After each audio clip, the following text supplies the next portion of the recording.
Hello. Yes. Oh, Jenkins has had a bad day. I'm terribly sorry. How's uh how's everything going? So it's going quite interestingly for me. So earlier today, this Daddy's gonna tell you a story now.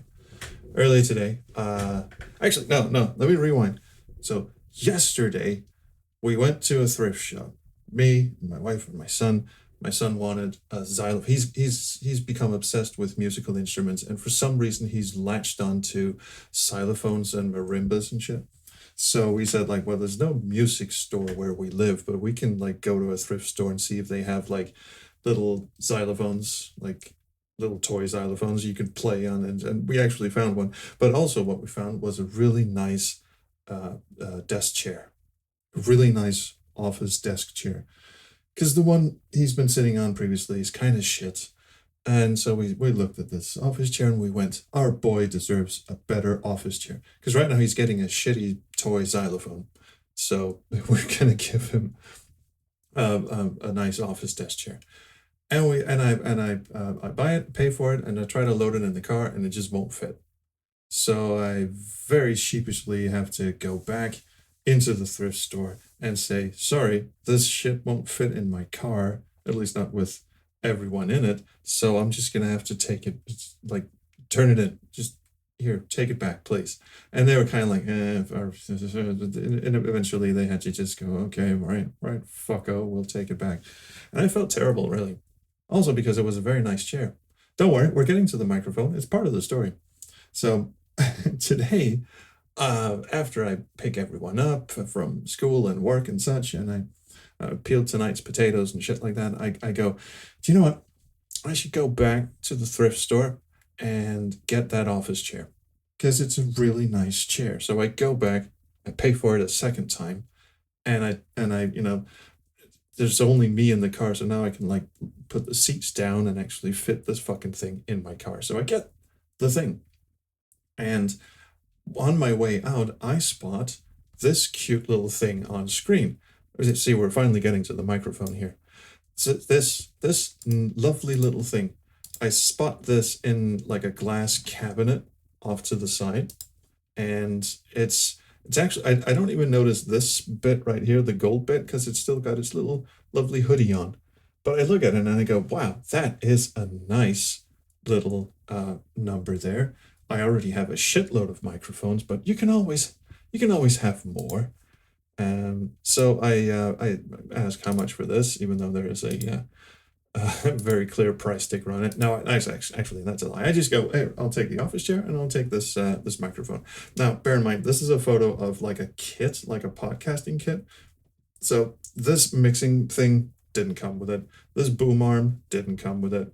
No pop filter, none of this shit. A cable, yes, but a cable that, as it turns out, didn't work. Or perhaps it did, but so the whole thing is plugged into my very, very old M Audio. Let's see, can I?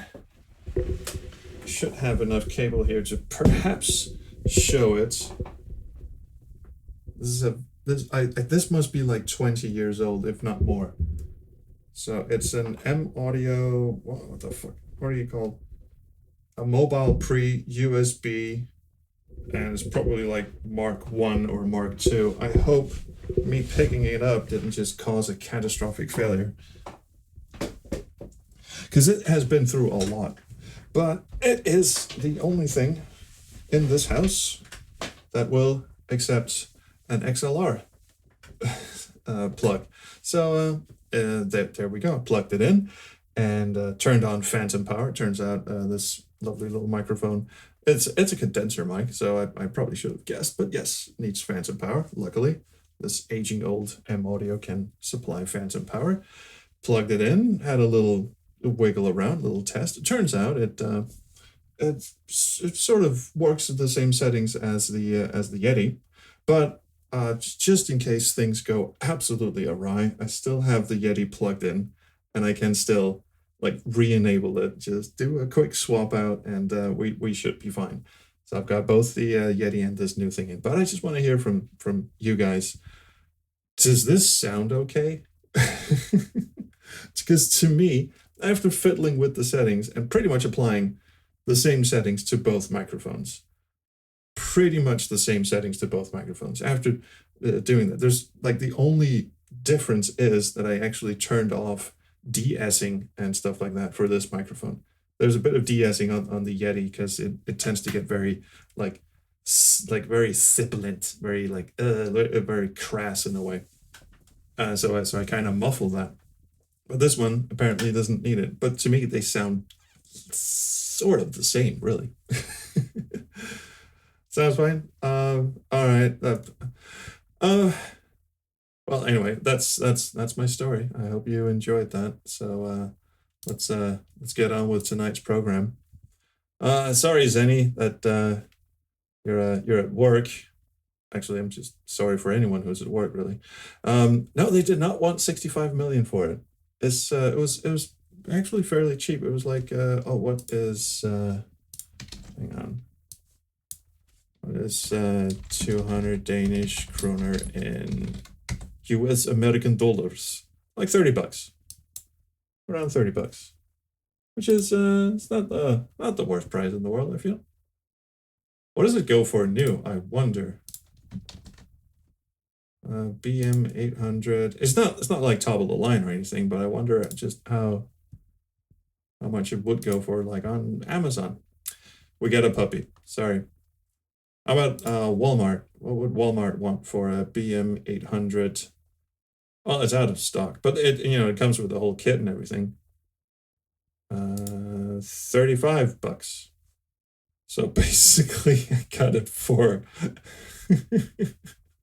Basically, I paid for.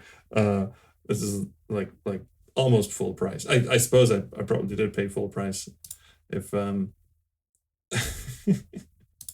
since this is what you'd pay for, and you'd get a boom mic, and you'd get a pop filter, and this lovely thing. Oh well. I mean, I'm not gonna say I got ripped off, but new kit, $14.99. Well, I'm still happy with it. It's cute. And you can always use another condenser mic. I mean, I've got like regular, because I had to bring out the old, because I've got like a bunch of microphone shit just lying around. Pop filter. I just changed my pop filter because the other one just kept dipping, like it was very flaccid. Oh, this one is fucking falling off as well. There we go. And it was a look. It was a charity shop. It was cancer charity thing. So that's good. So I wouldn't, even if they had charged me absolutely full price, I probably wouldn't have mind very much because it's a lovely place. Yeah. So I mean, $30 for cancer charity is, yes, foolish mortals. Yes, that is what we were doing. Let's get in there. So let me know. Do you like the new microphone? I mean, the plus side is that with this thing now plugged in, the M Audio external thing, I can also plug in guitars and shit. Because before that, I had to like,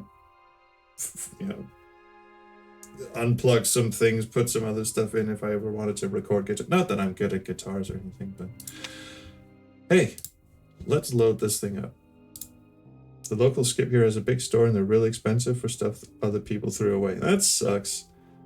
And at least this is a charity thing. So we have a couple of charity shops here. The one I usually go to is the one with the cancer. That sounds like the shop's got cancer. That's not what I mean. That's the cancer charity thing. We also have one for the Red Cross, which I think everyone knows what the Red Cross is. And then there's the one at the local skip, at like the dump, which is just like where the dump people hand shit in. They sometimes have really good electronics, but they're like hit and miss. I bought a few like toys and shit like where it's just like it doesn't really work. I'm just gonna put this back in the dumpster where it belongs. But fuck it. Let's actually play the fucking game. And it does the recap. which is very lovely. In order to secure the help of a witch doctor, I'm not sure what we needed his help for, to be honest, but we'll do it. Murphy McCallan has been tasked with visiting Belmore Manor and retrieving a spell pouch called a Gris in the bedroom. Right, we knew, but we were going to go to the manor anyway, weren't we? And also, why didn't we know where the manor was? These are questions I clearly should not ask. And also, the dude told us the story of, the whole black wedding thing, whatever it was, which we already had a magazine of. Framed by trees and lit by moonlight, Belmore Manor stood imposingly in the still night air. Even without any lights on, it felt like something inside the house was calling me. Get the fuck out! Piss off! We don't accept solicitors! Oh, in there, one of Carno's wives is being murdered. Phantasmagoria reference. Alright. A large pond lay in front of the house, slowly being reclaimed by algae, weeds, and who knew what else. I'll go smell it. That fucking jogging animation. I considered wading into the pond, water up to my waist, squelching my way through the reeds and mud, past frogs, bugs, and water snakes. Sounds delightful. Then I realized I had absolutely no reason to do that. That's adventure game writing. Belmore Manor stood proudly and enigmatically at the center of the estate. Who knew what had gone on inside its walls? Plenty of people, apparently. It's a pity none of them are alive anymore. The imposing front. I wondered how many people had entered the house this way, and how many never came back out again. I mean, other things must have happened here besides a shitload of people dying or disappearing. Do you know what? Front doors be damned. If there's one thing I've taught myself playing adventure games, it's always go off the beaten path. Looking out over the tranquility of the gardens, its magnolia by moonlight, nothing could take my attention away from the macabre sight dangling from the oak tree. A hanged skeleton, its wedding suit little more than tattered rags clinging to bone, and its skull seemingly watching me with hollow, unblinking eyes. An eternal groom without a bride. His poetry collection drops next month. One thing I want to do is settings. The music volume is kind of omnipresent. Just like lick pond. Hey, buddy. A skeleton, clothed in wedding attire, hung by the neck from a branch of the tree. Surely someone would have seen that. Ring it still held clasped in its bony fingers. Surely someone would have seen that at the wedding reception. I mean, really. Well, let's talk to it. The skeleton hung high up in the tree, swaying with each slight breeze. Even from down on the ground, I felt disturbingly close to it. Let's get closer. The stark trunk of the tree didn't offer any possibility of climbing it. So we must enter through yonder double doors and Romeo and Juliet the fuck out there. No branches, any kind. No. All right, so we know he's there. He's probably not going to go anywhere. Continuing on. An old carriage wheel sat discarded in the grass. I decided to pee on it. The wheel was too heavy to move. Not that we would want to, I suppose. A cow skull was mounted on the frame as a macabre decoration. The cow skull was out of reach, high up on the gable. Well, let's go inside and have a look. Yeah. Fucking do it. The doors were firmly locked from the inside. That's one thing. The animation is, like, really smooth. There's a lot of frames in that. Look at that. The doors were firm. That is, like, Telltale... Not Telltale games. That's Telltale, like, Revolution Software, Broken Sword era. Like, one of the things that really impressed me about Broken Sword, one of the things that very few people notice is in the first and second Broken Sword, the 2D ones, when George walks down the street or walks down the room somewhere and has to make a turn, like switch to his diagonal sprite, he will turn on the foot, like as a natural walk. He doesn't just, like every adventure game, he just sort of turns like a 45-degree angle or something. He actually smoothly turns and walks, and it doesn't matter which foot he's on, so to speak. So they have these transition animations from going from one sprite to another. It's amazing. Oh, audio quality sounds great compared to prior equipment. That's thank you, first of all, and actually slightly surprising, I would say, because the two microphones are sound pretty much the same to me. I think once you put it through the Speechy plugin that I'm using to, noise cancel and all this shit, it kind of sounds the same to me. But I'm glad you like it. It takes up less space. I mean, it's less bulky than the Yeti, this microphone, so I might keep it around at least for a moment. All right, back to game. I'm gonna drop this barrel on my head. The knot was tied so tightly I couldn't loosen it. Did we have a knife or something? No, we have a manor key, and a fish and a telegram and a pocket watch and a magazine. All right, no Sharpie things. Can we do something with the rope? The knot was tied. Oh, can we do something with the door? The handle turned, but the door was restrained by the taut rope tied to it. From its other end dangled a heavy barrel full of molasses. Okay. So we don't really have a reason to go in here yet. I am sure that reason will become apparent to us. So we've just done a lap, ladies and gentlemen. No, we have not. I thought we were going to go straight back to the before screen. Ooh, horseshoe. A horseshoe hung above the threshold of the gazebo, supposedly a symbol of good luck. The M-dash. Look at that. A horseshoe hung above the threshold of the gazebo. So, fuck you, AI. I love the M-dash. I've used the M-dash all my life. AI will not take my M-dash away from me. How does he know the contents of the barrel? That is a very good question. The horseshoe was just out of my reach. Of course it was. You're so fucking useless, aren't you? Just pull out a chair, stand on it, grab the fucking horseshoe. From the patina of rust, it was clear the patio set hadn't been used in decades. That was slightly fortuitous, I guess. Ow! Good luck. So much for good luck. Oh no, that was very good luck for us. I picked up the horseshoe that had assaulted me. It was heavy, as the bump on my head attested. Why did that happen? Why was the solution to go look at furniture? Oh, that's back to the island. Did the furniture do anything interesting? From the patina of rust, it was clear the patio set hadn't been used in decades. All right. It was the full moon. I didn't think I'd ever seen it glow so brightly before. The gazebo, one of the most vicious creatures out there. Gazing up at the glowing moon, it reminded me of a poem I could recite by heart, even if I couldn't remember where I'd first heard it. Way up high, the moon can spy beyond where eyesight delves, but with some time, the maritime can see those sights themselves. God, I'm so happy there was only like 1 or 2 stanzas in that poem. Don't do poetry, please. From the outside, I couldn't spot any clues to the location of the Belmore treasure. Oh, I thought it was looking at the front doors. Is that like multiple look messages? Outside, Belmore Manor. No. Fine. Okay, we do have the key, but I just want to tug at the doors. The key to open it. From the outside.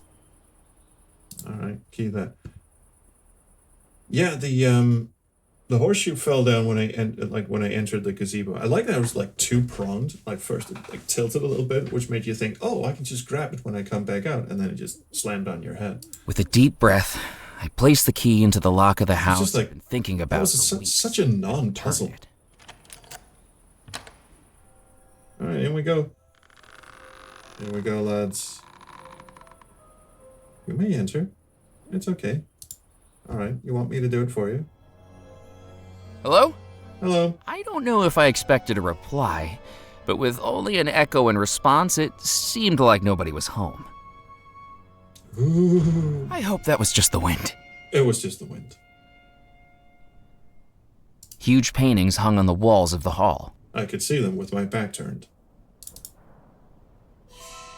Hello. How The orb appeared seemingly from nowhere, glowing and shimmering with energy, simultaneously captivating and terrifying. It was like it had a presence, an aura that I couldn't explain. My first instinct was to look for smoke and mirrors, but this illusion was right before my very eyes, one that I could reach out and touch. Probably shouldn't. And the orb went, no, no, no, stranger danger, I'm off. Bye forever. Okay, that was fun. I'm gonna save my game just in case. Please tell me I have unlimited save games. Please. Well, actually, I'll just delete this one. And savey. Should have saved right when I came in, but I didn't. It was a painting of Abigail Belmore, hauntingly beautiful. Door, doors, door, door. Fireplace. More painting. Not important, not important. Not important, thankfully. These things always crash at the most inopportune moments. Anything to the left over here? Door. Alright. This looks suspiciously like the porn star on the couch meme, but let's not go there, shall we? I think Chank is the painting and the woman just fall into the beautiful category of itself. Look, she's Illuminati. It was a family portrait of all 4 Belmore siblings. The 3 brothers stood around their seated younger sister. All right, door number 1, door number 2, door number 3, door number 4, door number 5, and 6. I'm gonna go with the door where the orb flew in. I have a sneaking suspicion that's what the ooh, It was a stone statue depicting 2 Greek deities of the sea. Ah, shit. I didn't want him to go in there. Okay, fine. Wanted to hear about the Greek nudie tits. Why does he look so sad? And also, he has a unibrow. I'm gonna go back and look at the tits. Number 3, my lord. Well. The 2 sea deities stared at me with disapproving eyes. I didn't know what I could have done to disappoint a statue. Yeah, her face is up there, dude. A stone statue depicting 2 Greek deities of the sea. So skillfully carved, it looked like the water droplets on their skin might drip away at any moment. It's alive. Anyway. So, it went down there. We could go down there and be contrarian, but let's do what the game expects us to do. Run. Run, you pigeon.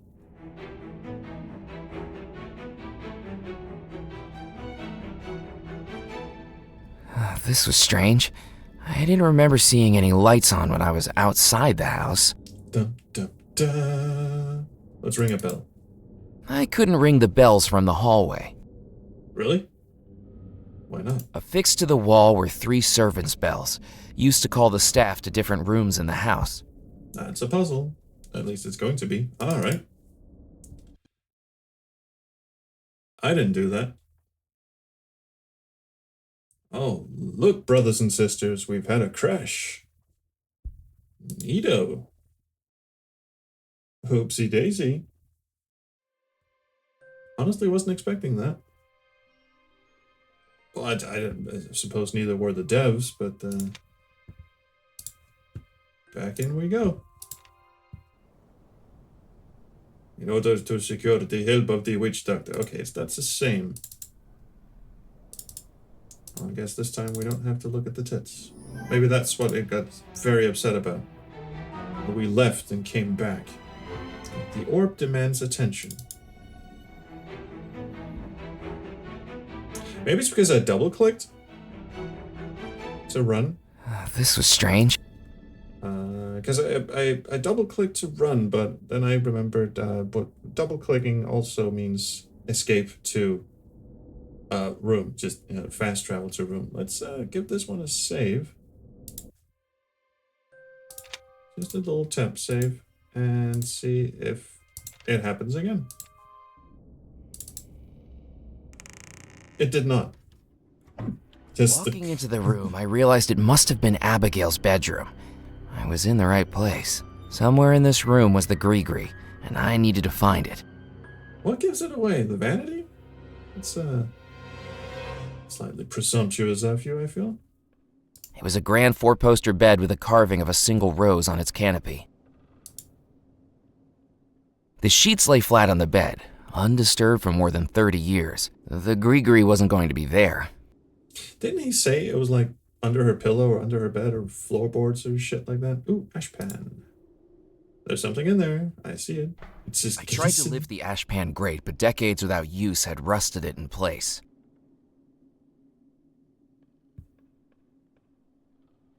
Now, I know Zenny is referencing Citizen Kane, but in today's modern parlance, Rosebud has taken a different meaning. So, I don't know, to me it just feels like you just shouted prolapsed anus in a room full of people. But, hey, whatever. Maybe I'm on the wrong websites. The corner of the room held a dressing table with a large trifold mirror. This little box is nothing, apparently. Oh, now it is. Vases? It was best to leave the vase where it was. No vase. The phonograph in the corner of the room could be seen in the reflection. Ooh, it's gonna start playing on its own, isn't it? I couldn't see anything special about the phonograph's reflection. Pick a look. Do you know what a prolapse is? In that case, you don't need to look it up. just take my word for it. The music box looked exquisite. The deeply varnished wood, grain still visible, was edged delicately with gold. Well, in that case, I just saved you an embarrassing Google search. Oh, right, we're playing a game. The music box was locked with no visible keyhole, but a distinctive indent on the front looked like it might be the mechanism to open it, if I had the right key. Mm-hmm. And it's not in the vase. All right, let's play some tunes. The phonograph didn't have a record to play. Let's not play some tunes. But we can go out and... Oh, please. I tried to open the balcony doors, but they were locked securely. I wasn't getting through them. Well, not if you, like, tap them gently like that. Ooh, hello. A sturdy iron poker hung from a hook by the fireplace. Now we're getting somewhere. I took the poker from the hook. Get out. I will do no such That was thing. my imagination. Someone just whispered, "Get out" at me. I will do no such thing.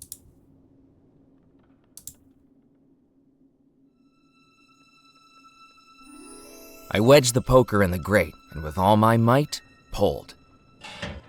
It's very anticlimactic. With the grate open, I could see the object that had caught the light. I picked up the object that had been glinting in the fireplace and discovered it was a jeweled brooch. Ah, a brooch. Probably used for the box. Little girl is hiding somewhere. Oh, the little girl from the pond. God, I wish. She's my new spirit animal. The brooch fitted snugly into the indentation in the music box. With a small click, the music box opened and revealed the contents it had held untouched for more than 30 years. Did anyone notice the fluid opening animation, which, I mean, you could have gone the easy route and just, like, modeled a 3D box, like music box, and just opened the lid and called that a day, but it really seemed like that was hand animated for no fucking reason whatsoever. Inside the music box lay the small leather pouch that had been described to me, the Gree-Gree. The small leather bag was just as the witch doctor had described. It was hard to imagine what could be so important about it. He just wants to sniff it. Oh shit, here we go. Hi. You should not be here. I love when ghosts do that. Wait, I can explain. You don't belong here. I know. don't mean any harm. Get out. Get out. And out we went. Ah, shit, did we not grab onto With the good ghost? fortune, the pond had broken my fall. It was a strange juxtaposition, wiggling goldfish out of my underwear as I tried to process the fact that I'd just been the victim of an attempted murder by a ghost bride. He seems awfully calm about this. So that meant the treasure might be real as well. And now I had the gree-gree. It was time to return to the Spirit Queen. No, fuck that, I'm going back in. No, don't you do this to me. Murphy, did you find it? I saw her. I saw the bride. She tried to kill me. I told you it was true. Now, do you have the gree-gree? I grow hungry. Yes, I found it. Good. Good. Now, do you believe what I've been telling I you? kinda did already. Starting to. Why did she try to kill me? There are some spirits that, even in death, do not wish to give up what they amassed in life. The question is, are you strong enough to persuade them? I would be if they'd give me a chance to ask them. Precisely. That will be our next step.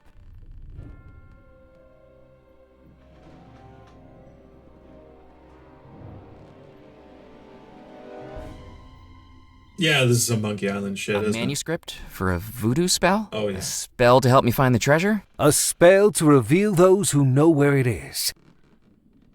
It's a fetch quest, isn't it? There are many things on this island that have gone unseen. Stories that have been left unheard, at least by mortals. But I commune with realms beyond. Let me introduce you to a friend. Does he ever go to the bathroom? Or does he just go to the bathroom in that chair? The cursed and the damned. Return now, my servants, to do my command. Hello.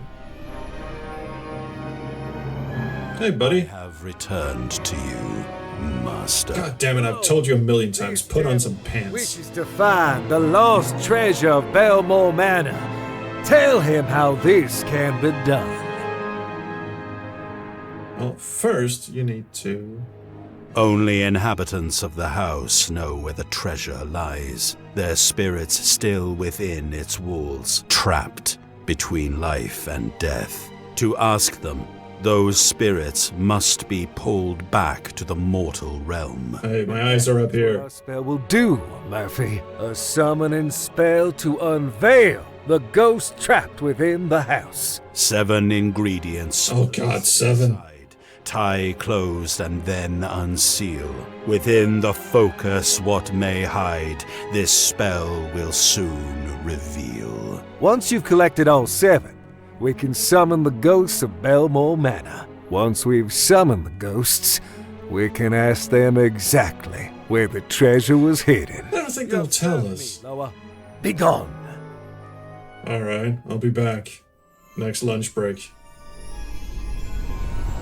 That, Murphy, is your goal. Find the 7 ingredients named in the voodoo manuscript, place them in the gree-gree, and return to the Spirit Queen. Are you up to the task? No, I think I'll just go. Excellent. Then there's just one thing left to do. Slap you repeatedly with my The gree-gree cane. that you carry is not yours. It was stolen from the spirits.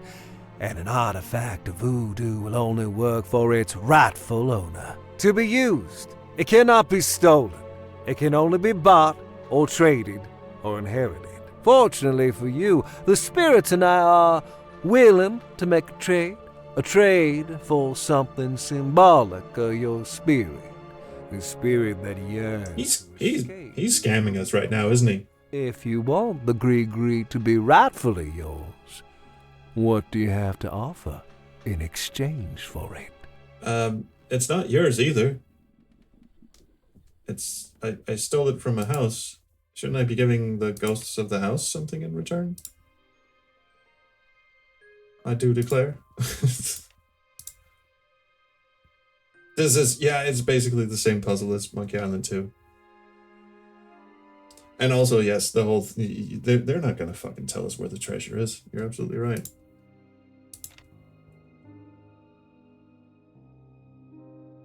The main character's voice is grading to Mr. Soul. Do you know what? I actually think he's doing an okay job. He's a little, like, nonplussed at everything. I don't mind. It's the same, like, George Stobart's voice in a sense. Like, he is narrating from the past tense, so obviously he's not gonna like go ham or anything. But compared to some of the main character voices I've heard in adventure games, we had Earth Must Die recently. Not the worst voice in the world, but definitely not the best. And then there was Prim. I don't know if you guys did you guys see my stream of Prim, or just anyone play Prim, or if you have played Prim, the main character voice is awful, just terrible. Anyway, what do we offer in return? I guess we offer our pocket watch. Seems the most obvious.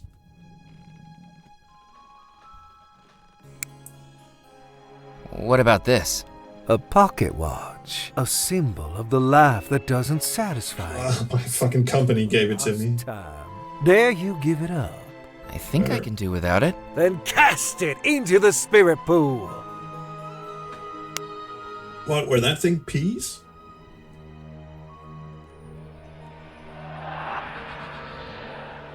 And the Loa just chucks it out of the pond again. The spirits have deemed it a satisfactory trade. The Grigri and its powers are now rightfully yours to wield. You are ready now, Murphy. Head out to the island and retrieve the ingredients we need. Why don't you fucking get off your ass and help me? The final step of the spell. How am I going to find what I need? Everything I've ever needed for my voodoo spells, I've found here. So why don't you come and help me find them? Supernatural to it. The bayou, the beach, the town, the manor, all will help you in your search. Tell me, Murphy, have you visited the mill to the north, the fort to the south, the church at the island's heart? The island will lead you to that which you seek. I have no doubt about that. Now let me make these locations appear magically on your map. You can pull out the magic map and feel a thrilling pulling sensation.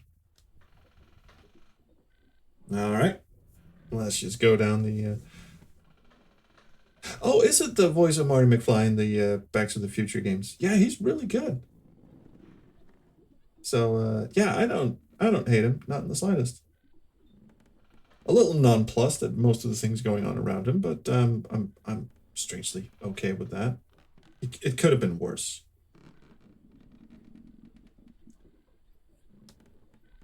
Zeddy. Where's the container of mints to get the genie drunk? We don't have a genie. We have a Loa and King Diamond over here. All right, let's go through the dialogue tree. How are the ghosts trapped within Belmore Manor? The Lore. explosion is what sealed their fate. They exist now only as spirits, the form they should take in the spirit realm, and yet they remain here in the mortal realm. The ghosts are trapped in that house, unseen, unheard, and unable to interact with the world around them. They interacted with me. Change that. How is the bride able to attack me when she's supposedly unseen and unheard? Voodoo works best when attuned to emotion, and the strongest of those emotions can sometimes push beyond the known limits. She must have been very angry with you. If I summon the spirits of the house, won't I also summon the bride again? Very true, Murphy. Best be a little more persuasive this time. All I did was take her poker. And whatever that Gree thing was. What was the explosion that caused everyone to disappear? It was a tearing in the very threshold between life and death, a chain reaction of spirit energy suddenly unleashed by the most violent of emotions. Just as the bride's anger allowed her to manifest in front of you this very evening, think of the rage that must have caused an entire household to explode and vanish. So he's talking about an explosion. The whole house seemed very intact to me, so he's talking about some sort of spiritual goo explosion. Also, I've just noticed the fucking octopus tentacle mural up here. This looks like a very happy squid. I want to be his friend. Who is the creature that you talked to? That is my Loa. The Loa are the mysteries, the invisibles, the messengers. Is it a ghost? No. They are the intermediaries between humans and the supernatural. There are two planes of existence, Murphy. The mortal realm and the spirit realm. Loa can move between them both. With my powers, I can command them when they do. And he's not very nice to them. Now, see, that is not what Gabriel Knight taught me. Gabriel Knight taught me that a Loa is a deity, like a half deity or such. Like Tetelo was a Loa. She died and she became a Loa, and now she is if she possesses Malia when they do the voodoo rituals and shit like that. I guess spoiler for those of you who haven't played the first Gabriel Knight game, but it was 1993. The statute of limitations is up. Also, he was very rude to his Loa. It's not like a fucking golem. You can't just go, "No, fuck off. I'm done with you." But that's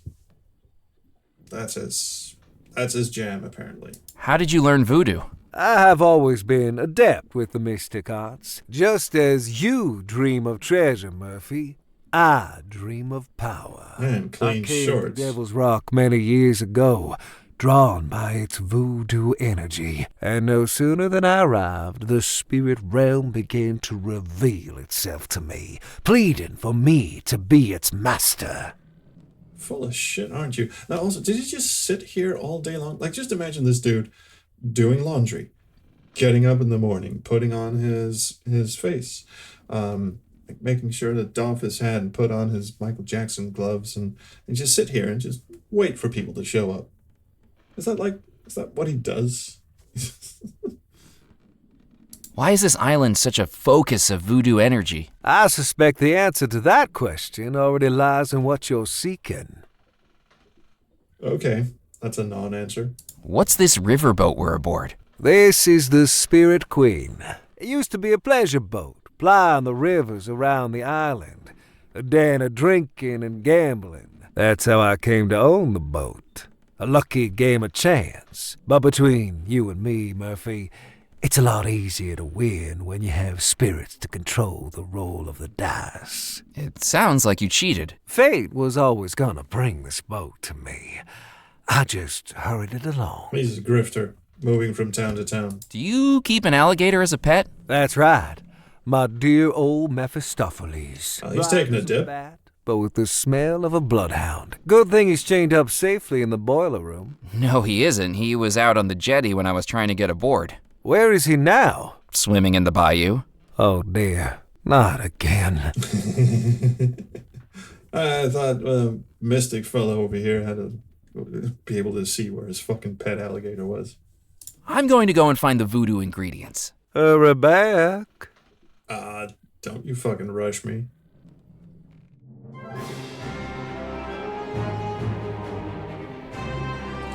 This is very Monkey Island.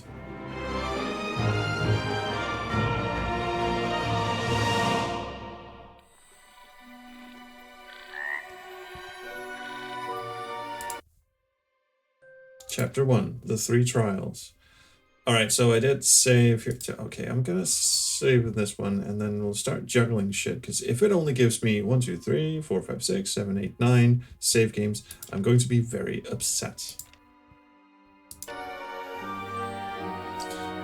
Please tell me we broke down what the fucking spell is supposed to be. Okay, bone fragment, coffin nails, chalk, black feathers, gunpowder, silver coin, and rum. Instructions. Around the illustration was a ring of text. 7 ingredients. Place inside, tie closed, and then unseal. Within the focus, what may hide, this spell will soon reveal. If you say so. Alright, let's have a look at all of them, just in case. Oh, the rest... Can I read the rest of this thing? It was a manuscript that looked hundreds of years old, with the instructions to a spell that summoned things hidden within. Okie doke. It was a crumbling piece of chalk. It was a pair of feathers, both black. It was a small mound of gunpowder. It was a single coin made of silver. It was a bottle filled with rum. It was a fragment of bone. It was a handful of nails, once used to seal up a coffin. It was a Alrighty dighty. Oh, let's just... Well, no. I was going to say use the map, but let's just have a little run in case our little photographer friend shows up again. That running animation is pricelessly stupid. The glass of the window was... Wait, can I poke my way in there now?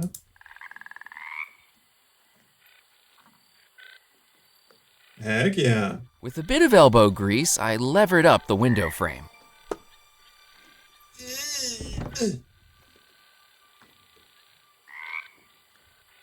In we go. Pressed against the inside wall was a dusty desk covered in spiderwebs, and to top it, one thing lay undisturbed, a small folded document which I picked up, along with an inadvertent 8-legged companion.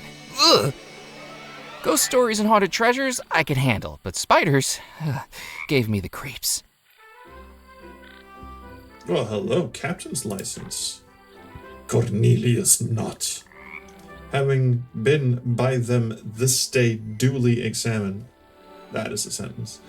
Touching his qualifications as captain of his steamboat is a suitable and safe person to be entrusted with the power and duty. That is not how you spell entrusted. Why must I be the spell checker of adventure games? With the power and duties of captaincy and license 1923. Signed to be Butterworth. Okie doke. It was a riverboat captain's license belonging to a Captain Knott, but the space for a photograph was empty. We shall be off to the, what are they called? The little photo booths you get in airports and shit?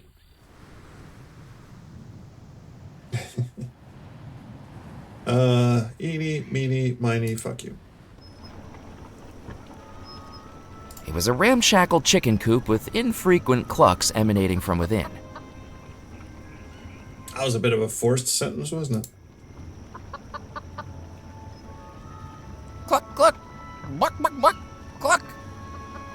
I tried to persuade the chicken to come outside, but clearly I was out of cluck.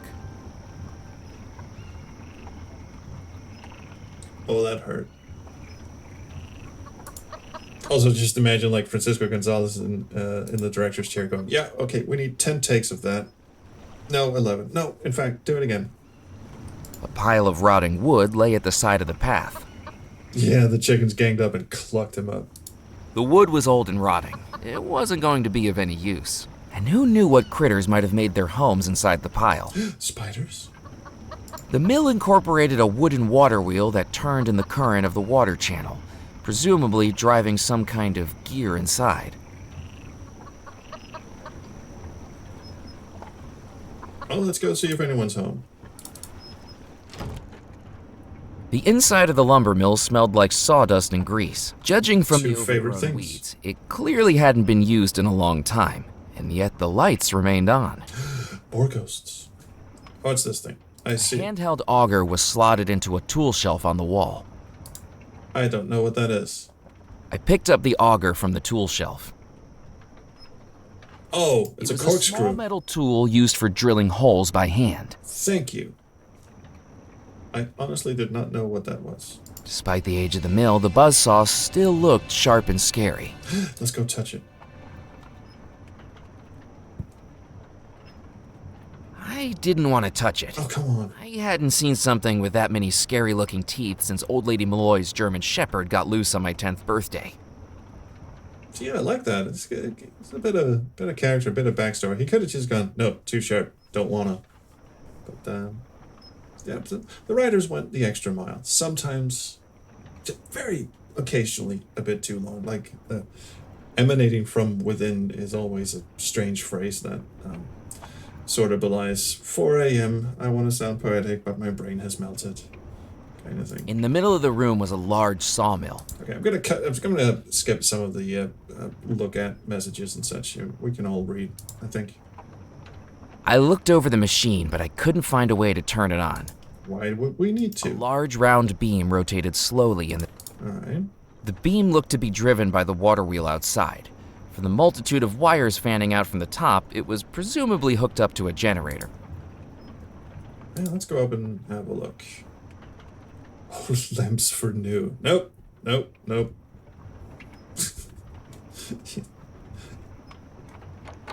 I tried the door, but it was locked. All right. Crowbar time. Or poker time. I couldn't break my way through the door. Oh, come on. Can you poke a hole in it? That wasn't going to work. Oh, come on. All right. So this just has the eye icon, so I assume we don't actually do anything with them. No, it just gives them a nice little pat down. Oh, both of them even. The hatches were locked. From their shape, I deduced they were for storing lumber, and I wasn't in need of any 2x4s. Well, this was fruitless. But at least... Ooh, panel. I was going to say, at least we know where to go if we want to saw something The in electrical half. safety of the panel looked questionable. Alright, won't touch that either. Can I drive my poker through it? I needed to think of something else. Yeah, alright. Fine, out we go.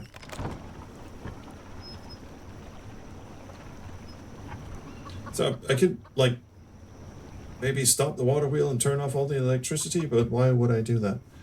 Do I have anything that chickens would love? I don't think they would be fooled by a taxidermied fish, but at least we have the auger. I assume that's the most important thing at the moment. So that was the mill.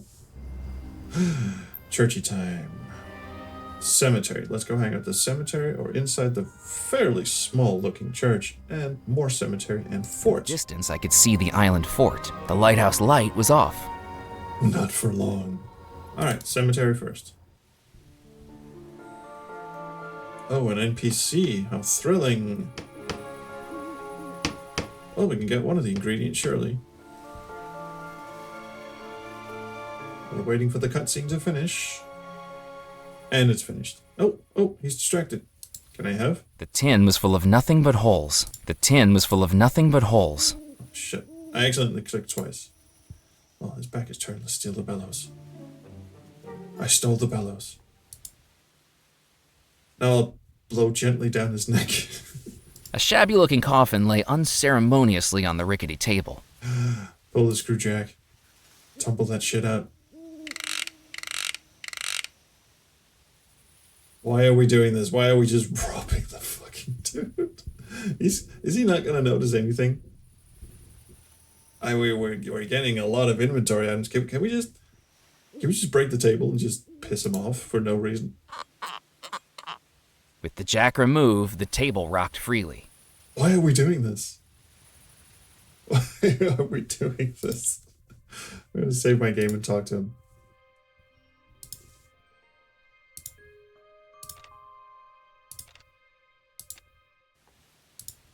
Hello? Yeah! Yeah. God darn it! Don't sneak up on people like that! You frighten the dying daylights out of me. He looked at me like he'd seen a ghost. Sorry, you seem a little jumpy. I thought you were that pesky little girl again. A little girl? That doesn't seem like a reason to be scared. She's a terror! One of these days she's gonna give me a heart attack. Last week, she showed up with a doctor's note she'd forged, saying a man I'd buried that day was just a very deep sleeper. I love her. 7 hours I was out here digging him back up, at my age. And was he sleeping? Dead as a dodo. Just like that little girl will be if I get my hands on her. Who are you, anyway? My name's Murphy McCallan. I've just arrived on the island. Well, welcome, Mr. Murphy. I'm Edgar Kettle. Gravedigger, undertaker, coffin maker, and anything else that needs doing to keep this cemetery running. Does he kill people to keep it occupied? Was the little girl named Mallory Wisp by any chance? That's her. The peril in a pinafore. She got the whole town thinking I was burying people prematurely. I walked past the school the other day, and they'd made up a jump rope chant about me. Oh god, I really want to hear that. Yes, you're absolutely right. She is the best part of this game so far. Oh, what was the chant the school children made up about you? Edgar, crazy feller, just be careful he don't get you. How many bodies did he strive to bury while they're still alive? 1, 2, 3, 4. I wasn't looking for audience participation. Sorry, I got carried away. Just like you with the burying. Oh. Have you ever accidentally buried someone who was still alive? Has someone been making accusations again? I really wouldn't piss this Just person making off. conversation. Well, not that I know of. When you think about it, how would I know? Shouts for help, desperate shaking of the coffin. Look, I haven't sealed anyone up who was chatting with me. Not yet, anyway. I usually check for signs of life, but everyone takes shortcuts sometimes, don't they? I deserve some rest in peace, too. You shouldn't tell people you've just met this.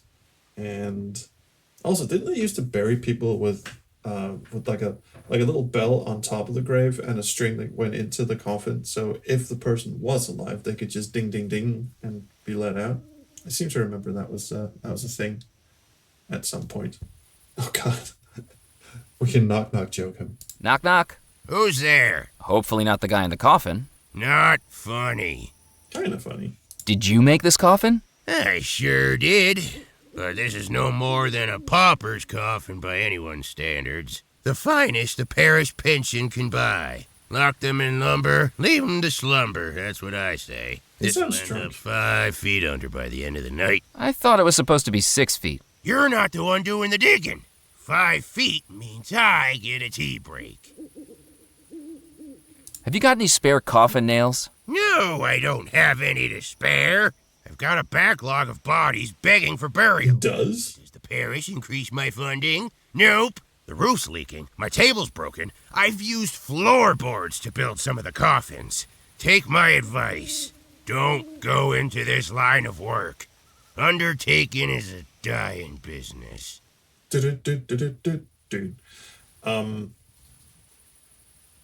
He's got a backlog. So he's got a room full of dead bodies. Do you think I could fit inside the coffin? Probably not. The gentleman inside might make it a bit of a squeeze. You mean there's a dead guy inside there? There better be. I can't afford to be burying empty coffins. The writing is getting better. I'm looking for the treasure of Belmore Manor. Oh, a treasure hunter. Well, let me tell you something, young man. Don't even think about digging up my graveyard. We're going to be digging up his graveyard, aren't we? Here, and I'm already busy enough filling in the holes that are supposed to be here. Do you know anything about the disappearance at Belmore Manor? I think it's important to let the dead rest in peace. It's not on my watch. But what if they're not in peace? Well, you got me there. Listen, I think there's more to that story than meets the eye. You know the 3 brothers went missing, right? Well, if you ask me, I think Abigail Belmore was behind it. She was engaged to a sailor, but nobody like her would go for a commoner. She might have loved him. She could have loved somebody with a big bank account, too. I think she must have been using him, pretending to love him so he'd do her dirty work for her, bumping off her brothers. Then afterwards, she drops him and goes to marry the officer of the company. Fiendish. Do you have any proof? Yeah, just a feeling, that's all. But when you work with cadavers, you kinda get a sixth sense about things. I'm starting to like this guy.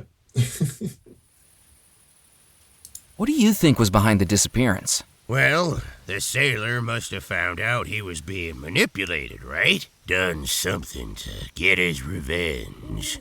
What do you think he did? Nobody knows. He could have been working his way through those bodies like a madman. Slicing them up All we left know is and that right. everyone in that house disappeared. To tell you the truth, I'm quite relieved they did. Why's that? Because if they hadn't disappeared, it would have been this old fool who had to bury him. Saved me a lot of work. Source, trust me, bro. Yeah. References cited.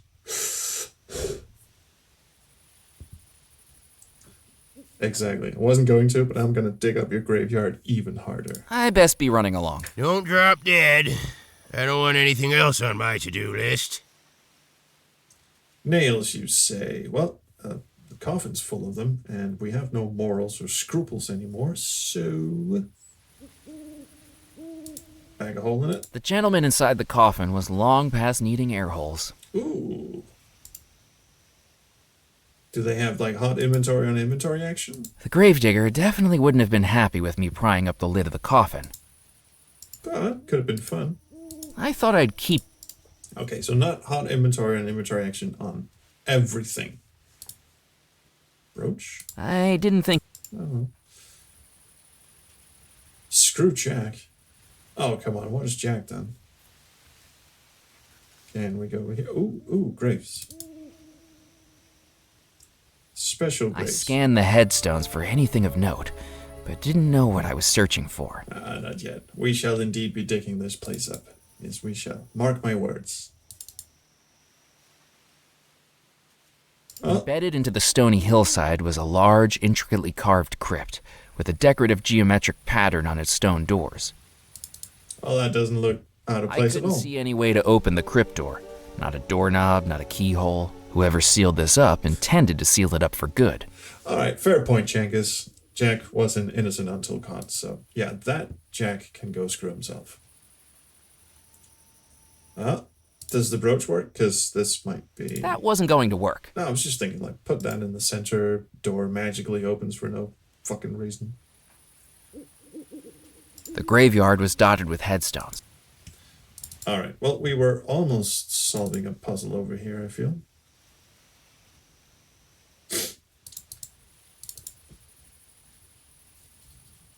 Wobbly table. A mischievous idea began to form in my mind. Hey, I think the guy inside here might still be alive. Oh, was that the solution? You think something like that? The coffin was just shaking around. Maybe you should open it up. Well, I didn't see it move. The gravedigger had me in a conundrum. I could hardly start shaking it right in front of his eyes. And unless the body inside starts jiggling around, I'm not opening up that coffin. All right. Puzzle puzzle objective has been formed. Is this one of those jiggling fish? It was the taxidermied fish I'd taken from the riverboat. That wasn't going to work. It's not one of those battery-powered ones. All right, we'll come back to you. Wait, I can't use the A tin rusty can? tin can sat on the ground. Appetizing. The tin was... I didn't need to warm my hands on the stove. Alrighty, Heidi. All right, let's go look at something Hurry up else. with the barrels, Oh, Morris. shit. We gotta get these unloaded before anyone sees us. Are you sure this is a good idea, Musket? I don't think we should be using a church as our hiding place. You're not being paid to think, Morris. You carry those barrels in here and let me worry about the theological implications. This place has been abandoned for decades. There's nobody around. Nobody living, maybe. What if this goes? Is prohibition on Darn it, again? Morris. If brains was dynamite, you wouldn't have enough to blow your nose. Now get unloading. And keep an eye out for anyone snooping around. What if someone catches us? If Like me. anyone asks, we're the new clergy. We tell them these barrels are full of communion wine. I thought we was rum runners, not wine runners, boss. Communion rum, then. Ah, gotcha. Remember, St. Juniper's Church is a place to get closer to God. And if anyone questions our alibi, we make sure that happens. The pair of rum runners looked like the human personifications of the dish and the spoon from Hey Diddle Diddle, the gangly spoon bossing around the rotund dish as it carried barrels effortlessly from the jalopy and into the church. As it turned out, nursery rhyme characters become a lot more intimidating once they have revolvers. Okay, quick question. When does this game take place? Diary. Did he put a date in there? No. And oh, I forgot. There's a hint thing. All right, so let's have a look at the magazine. So the magazine is from. There's no fucking date in here either. Oh, I didn't see this part. Everything you need to make your own kazoo. Just a comb and some tissue paper are all it takes to make music. That's a hint for something in the future. The captain's license was dated 1923. Yeah, but I thought it was like an old, like a relic. Like it had dust and shit on it. 1910. Given under my hand on 1923. It was printed in 1910. 1923 was when he was made captain, but that would have been ages ago. So are we in like the 1930s, 40s maybe? Was there prohibition in the 40s? I thought prohibition was in the late 20s. Not a historian. Fuck it, I'm stealing a rum barrel. The barrels were far too heavy for me to lift, though that gorilla of a rum runner had been picking them up like they were cotton balls. Let's poke a hole in them, see what happens. Using the auger, I drilled a small hole in the barrel, and out poured rum. Delish. I wasn't going to be able to carry rum around in my bare hands, and drinking straight from the barrel felt a little uncouth. It's dripping on your shoes, buddy. We don't actually have a container for it.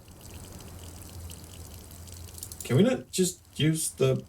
Can we just not use the bucket he had up here? Musket! One of the barrels has sprung a leak! How many times are you gonna bother me? Put a cork in it, will ya? Oh, yeah. That'll work.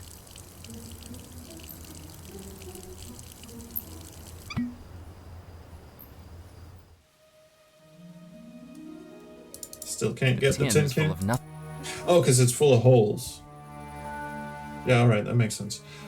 Okay, we'll go find a cup.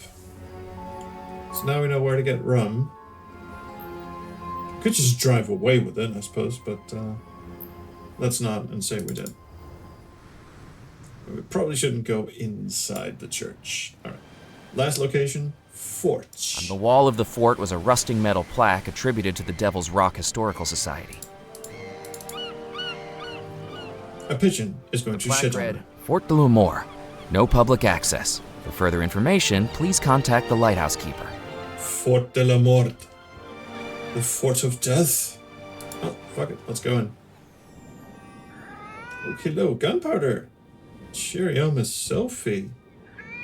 The cat was staring at the lantern, mesmerized by the light. That's not what cats do. Here, kitty, kitty. Psst, psst, psst, psst, psst. It was no use. That cat was clearly more entranced by shiny things than the stranger outside the gate. Different mic setup. Sounds roomier than usual. Oh god, I hope not. Sounds way roomier even. Let's do a little experiment, shall we?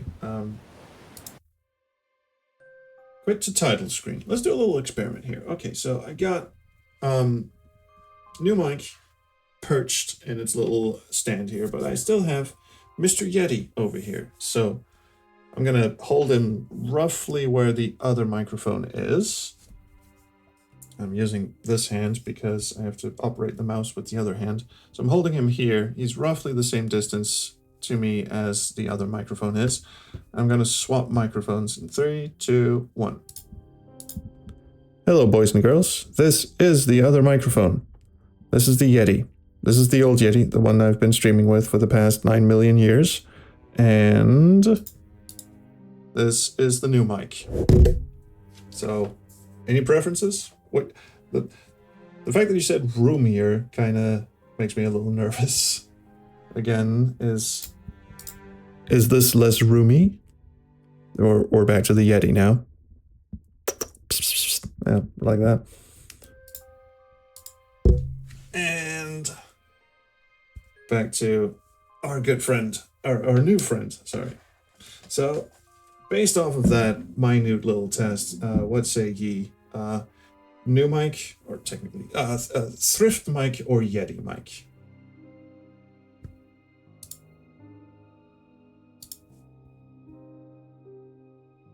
Yeah, the old one sounds more like in your face, but it's got that Yeti vibe to it. The Yeti sounds more like you. All right. Well, we tried, didn't we, little buddy? Did I mention that it has? Let me just see if I can get his little hat off. Did I mention it's gold? Here. It's got a gold thing on its head. Do you know, one of the reasons why okay. The Yeti sounds more like you. Yeti, then again, I'm listening on $2 headphones. And hi, Sylvian. Thrift mic sounds better because it sounds more clear. And Adrian says old one. And by old one, you mean the Yeti. So, a bit, like... Yeti sounds like there's some faint distortion on it. It's probably turned up too high. It's very sensitive. I mean, they're both condenser mics, but the Yeti is probably a little more sensitive than this one. But they're both like entry grade podcast slash streamer microphones, which is an odd thing to say, really. But I mean, you think that just everyone who starts out and tries to become like moderately serious about streaming or video making or something, they go out and they get a Yeti, or they get one of these guys that I'm using right now, which is also like sort of entry level, but really good for what it is. It's not a like Shure, whatever those like really expensive podcast microphones you see. You know, you see everyone using, like if they're like big shots. Like there's that podcast with Brent Spiner and Jonathan Frakes, I forget what it's called. And just like every podcast where you got these big boomy, like radio heavily compressed voices. It's not that. Sounds like you're talking inside a big empty room.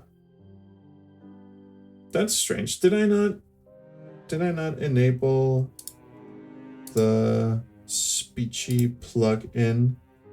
I did. So I can't actually hear it. Yes, the new one has less bass on it, bass to it, which is so I'm kind of interested to hear how this sounds when I go and listen to,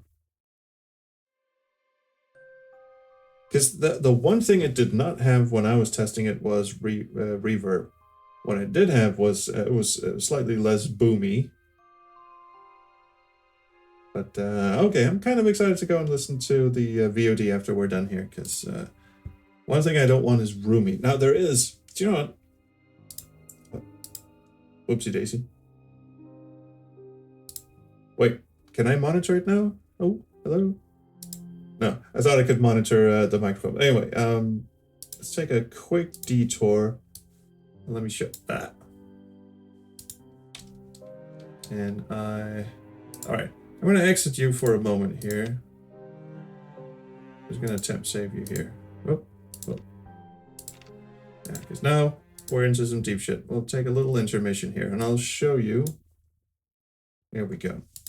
So this is the interface I'm using. Now, I can't hear my own voice in my ears at the moment, but if you say that there's a lot of room in it, what I can do is lower the room slider. Now, I don't know what this sounds like, but maybe this is better. Who knows? Can I do like a quick recording while I'm still streaming? Let's try. All right, hello. We are now doing a little test. Let's see. No difference. All right. So I'll get back to the game in just a moment, I swear. Let me just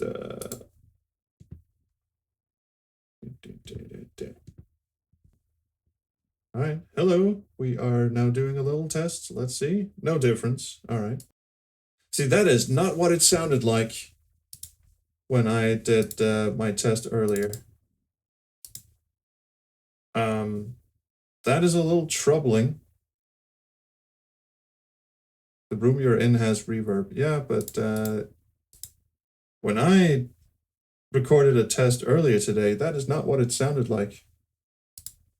Oh, what a pity. Okay, I'm doing another little recording here. Hello, hello, hello.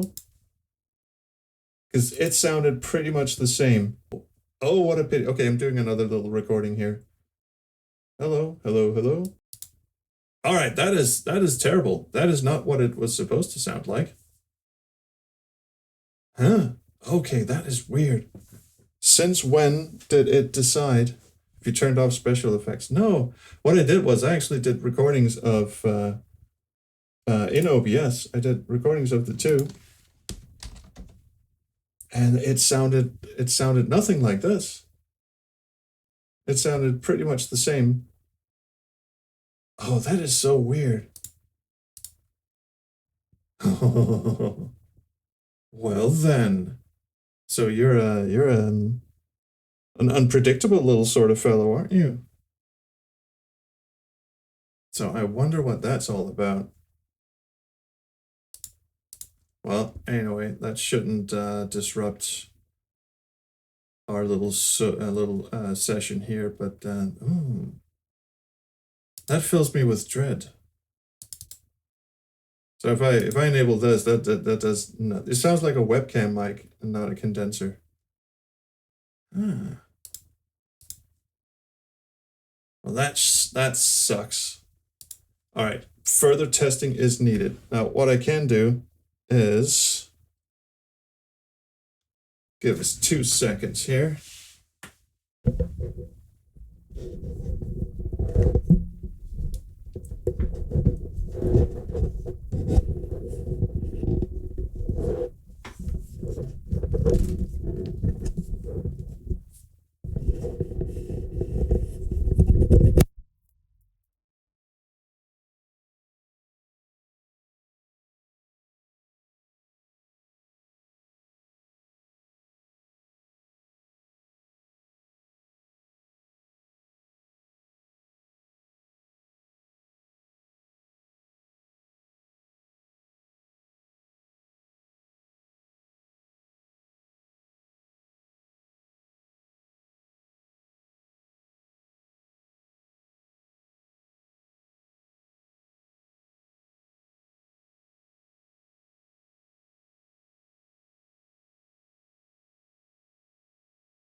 Well, regrettably, it seems that... Okay, so what I was trying to do here was just plug the fucking Yeti mic back in. But what it seems to be doing at the moment is not showing up in my Windows setting. At the moment. So Windows has now decided that the Yeti does not exist at all. So give us just a second more. I'm going to try and unplug it and plug it back in again.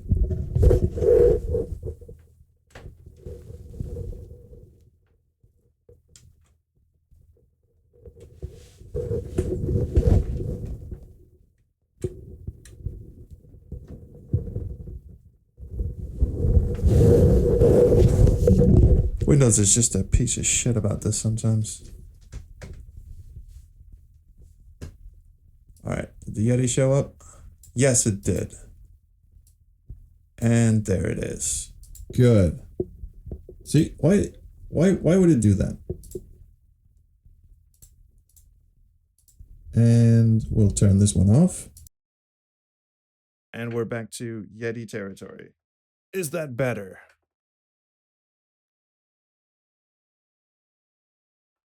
It sounded way better just then. Well, that's fucked up because I unplugged it and then plugged it back in. Further testing is now required. So if I just hold it like this, do a quick test. Hello, hello, hello. How's everyone doing? Get fucked, you miserable little piece of shit. Great test if I do say so myself. All right, have a listen. Quick test. Hello, hello, hello. How's everyone doing? Get fucked, you miserable little piece of shit.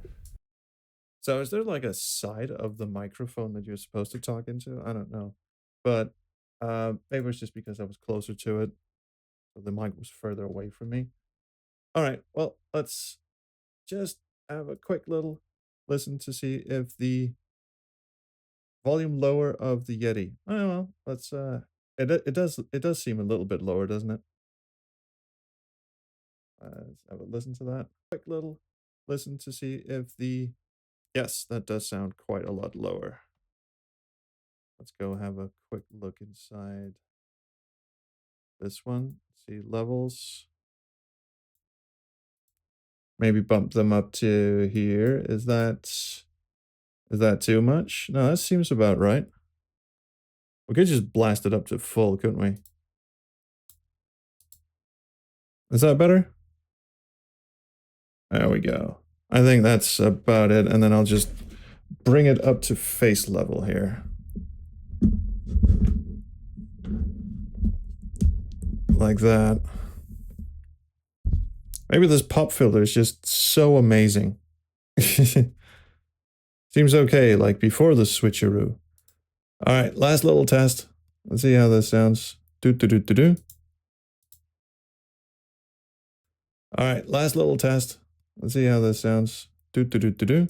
Yeah, that seems about right. Alright, so that's weird because I was doing tests with this little baby before, and he sounded more or less exactly like the Yeti does. Which makes me think either there's some screwery going on here, or he might have a little problem, or maybe I have a problem, or someone has a problem. So I can't yeah, it's a setting somewhere, I'll bet, but when something like sounds one way and then all of a sudden it sounds different and there's no real reason why, like nothing is physically changed on my end. I didn't re-enable or disable a setting somewhere. I just started streaming and all of a sudden it stopped sounding good. Almost like the plugin didn't, like the Speechy plugin didn't work. That sounded like raw audio to me. So I'm actually thinking OBS might be to blame for some strange reason. We don't know, but why you can't chat on Twitch, Frank, I have no idea. It is slightly worrying. Another thing this Yeti used to do was at some point when I plugged it on my old computer, the volume was really low. I had to like crank the gain up to half on the microphone itself. But when I got a new computer, all of a sudden this mic just turned out to be really hot, and I have to turn the gain like all the way down. This is the Yeti at like 0 gain on the side of it. So all the like the volume you hear is just coming straight through Windows. There's no like boosted gain on the microphone. And yes, Frank Changus is moderator, and he can see the band list that we have. And I believe the band list is currently empty, except for like spam bots and shit. We haven't had, I don't think we've had anyone, at least not in recent memory, that have been awful and deserved a ban. Well then, I think we know what our objective is at the moment, but we shall return now to our regularly scheduled program, which is apparently blowing up a cat. Hello, kitty. Would you like a fish? Would you like a fish? The fish had been dead for years, was primarily comprised of stuffing, and smelled faintly of formaldehyde. The cat wasn't going to be interested in it in the slightest. Ah. Wait, maybe if we make it smell like fish. We did have fish guts at one point. Also, what would the point be? What is the cat gonna do? Hang on, I completely neglected to actually look around to see what else is around. There wasn't anything to do with the lantern. On the wall, an electric lantern glowed brightly. I couldn't get to the staircase while the gate was locked. Blocking my entrance into the fort was a sturdy iron gate. I jiggled the gate, but it wasn't going to open. If pirates and the colonial powers of Western Europe weren't able to get into the fort uninvited, I wasn't about to either.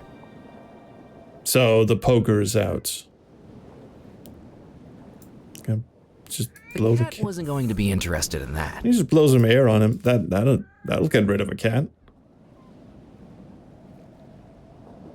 A coat of arms was carved in stone above the staircase. The coat of arms depicted 4 lions surrounding a central flower, topped by a medieval tower. Alright, the meowing is getting to me. I'm leaving. On the tallest tower of the fort was a wrought iron Victorian lighthouse, clearly out of step with the fort's stone architecture. It was like seeing a pair of spectacles on Michelangelo's David. That was good. The meows got your cat's attention.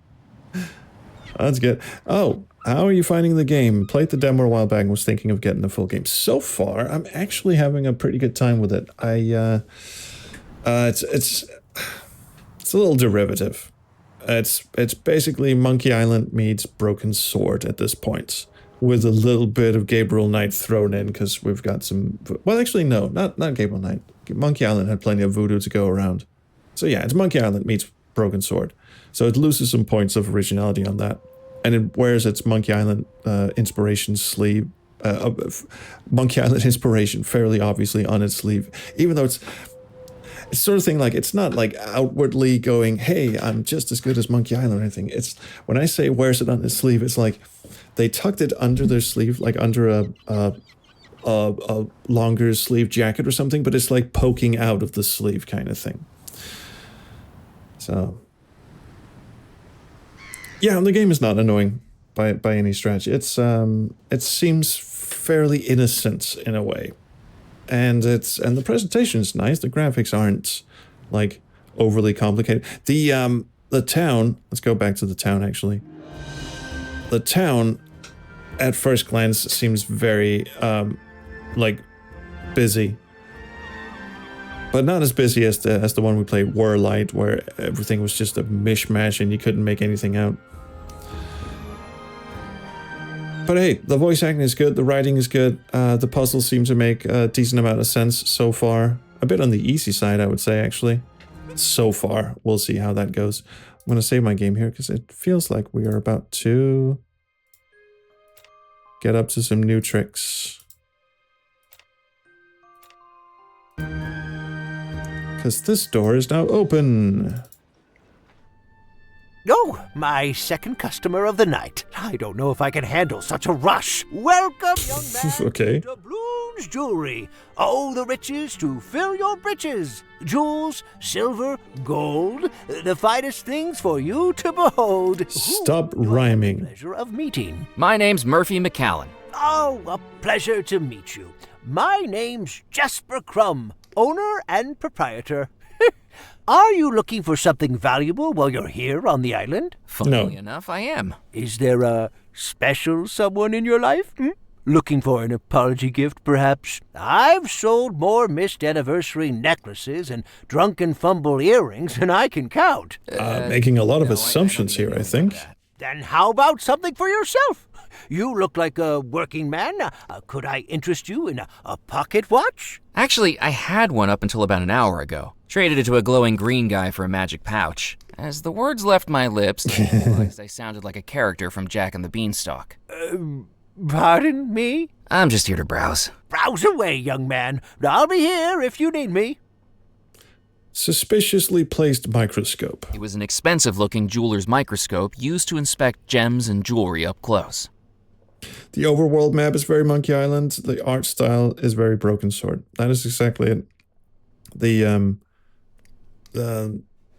the presentation is very Broken Sword-ish, but it's got a lot of Monkey Island trappings. We've got the Caribbean, we've got voodoo, and we haven't really gotten to much of the ghost stuff yet, which is apparently the bread and butter of this game once you get far enough into it. So I'm kind of hoping it ditches the Monkey Island, overtly Monkey Island shit, and goes a bit more in a Tim Burton-esque way, which is kind of what I was hoping I was in for. But oh well, you can watch the stream for a little bit, and once we get into spoiler territory, I guess you can just take 5 or something. I don't know. Up to you, man. All right. It was an expensive-looking jeweler's microscope. I will use this microscope. Well, what does the brooch look like? Was meant for jewelry. I was confident. All right, fine. I'll break into his cash register. Robbing a jewelry store really wasn't my style.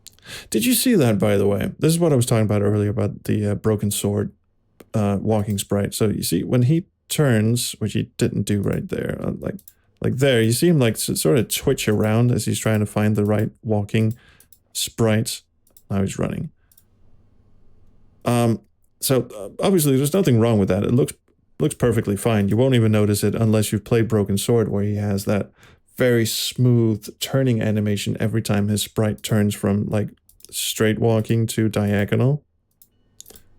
This is also why I'm wondering if this game was made in AGS, because that is a very AGS-ish kind of walk. He's slightly floating above the floor, but he's not like super floaty like in, like, say, Visionaire. Visionaire Studio has like super float. Like if you played Lucid Dreaming, or just anything made in Visionaire, actually, the characters just sort of really float above the ground and stuff made in Visionaire for some reason. I'm going to steal his goldfish. There was no way I could carry a fishbowl full of water and a live goldfish around with me. He might also get quite upset. I love the talk icon. Good evening, Mr. Crumb. How can I help you? How's business tonight? You're not a millionaire with an enraged fiancé, are you? I'm not, no. I didn't think so. Then business tonight is about as lively as a snail drinking decaf. The only other customer I had in here tonight was more interested in the provenance of fossils than the shiny stuff. Booked a private viewing, and then didn't buy anything. Can you believe it? The first time in weeks the shop gets a private viewing, and all they're interested in is bones.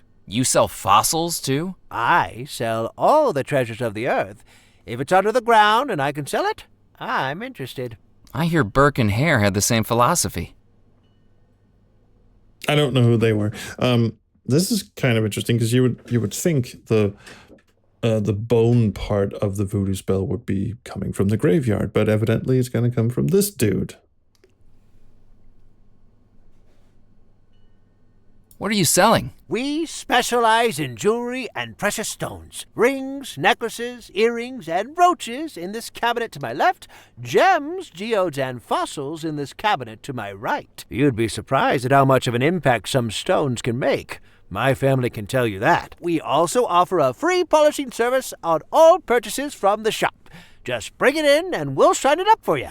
Our little thank you to our loyal customers. How do you know what jewelry was purchased here? I handcraft everything this shop sells. I have an encyclopedic knowledge of our wares, Mr. McAllen, going back decades. Fair enough. Do you know what? I think I'll just look around. I'm here if you need me. This is the only jewelry we have, so Excuse me, would you let's be able to hand polish it a brooch off for me? Let me take a look. Oh, well, 18-karat yellow gold, filigree wirework in a handcrafted floral motif, and round, brilliant cut ruby, if I'm not mistaken, made to fit a music box? That's Not right. mine. How did you know that? I know my own handiwork anywhere. Now, how did you get a hold of it? Oh, just a gift. No, you What stole a it. generous gift indeed. Well, we do offer free polishings on all items purchased here, so I'd be very happy to shine her up for you. Please, bear with me for a moment. It's a distraction puzzle. Quick, steal the goldfish. Robbing a jewelry store really wasn't my style. Wait, what do we do? Evidently not that. There we go. Shining like a firefly's rear end. I beg your pardon? I'm afraid the clasp on the back has broken off. You weren't planning on wearing it soon, were you? I wasn't planning on wearing it at all. There's no shame in indulging yourself every once in a while. Wait, you Lord broke knows it? I can appreciate the comfort and empowerment a pair of hosiery can bring. Anyway, we don't have any replacement clasps in stock, but I can put it in order. In the meantime, here's a button magnet that should hold it in place, as long as you're not too vigorous with it. I will be very vigorous when I go dancing later. All right, so how's the volume? How are we doing? Is it still good? Hi, Ninja Master. So the volume seems quite all right in my OBS VU meter. It actually seems a little hot, but all right. You will let me know, of course. Okay, we got a A magnet. small round magnet I'd been given by the jeweler. It was an ornate display cabinet. The cabinet was filled with precious jewels, geodes, and fossils next to a small sign that read, Treasures of the Earth. All right, happy to hear with the volume. It was an ornate display cabinet. The cabinet proudly displayed all manner of gold and silver creations, watches, necklaces, pendants, and more. Okay, I think we're done here for the moment. Why is this cash register an interactable item?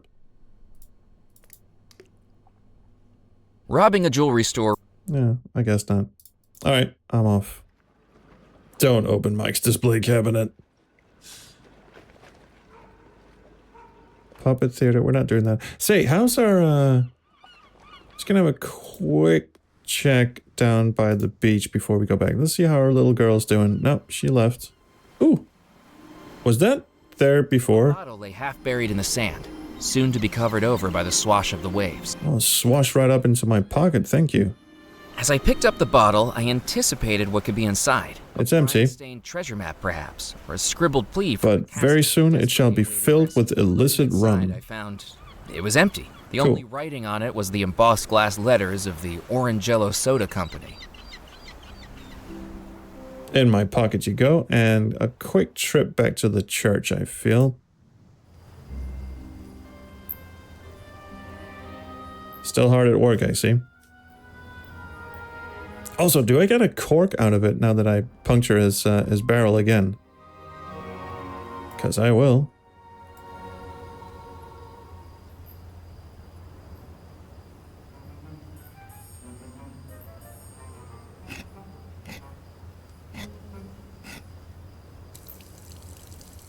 Yay me.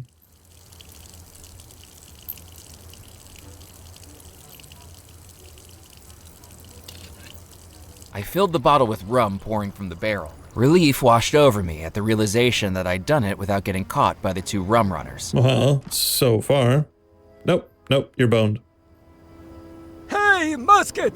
There's someone out here! Or so I thought. Hey, fella, what do you think you're doing snooping around here? This is our church, you know, and it's closed. Probably shouldn't be waving a gun around if you want to be inconspicuous. Prohibition Bureau. Ooh. I'm with the Prohibition Bureau. We've got this place surrounded. Officer Moe's 10 feet underwater wearing cement shoes. We made sure of it. Probably shouldn't say This that. guy, Musket. Time to fill him full of lead. Alrighty. Boss, it's bad luck to bump someone off in a churchyard. Now, where'd you hear a nonsensical thing like that? I thought churches was hallowed ground, where sin and immorality would face supernatural punishment in this world or the next. Where do you get this stuff from? I told you, I do the thinking in this partnership. Alright, well that was fun. Please somebody save me from my shitty sound problems. You and me both, little buddy.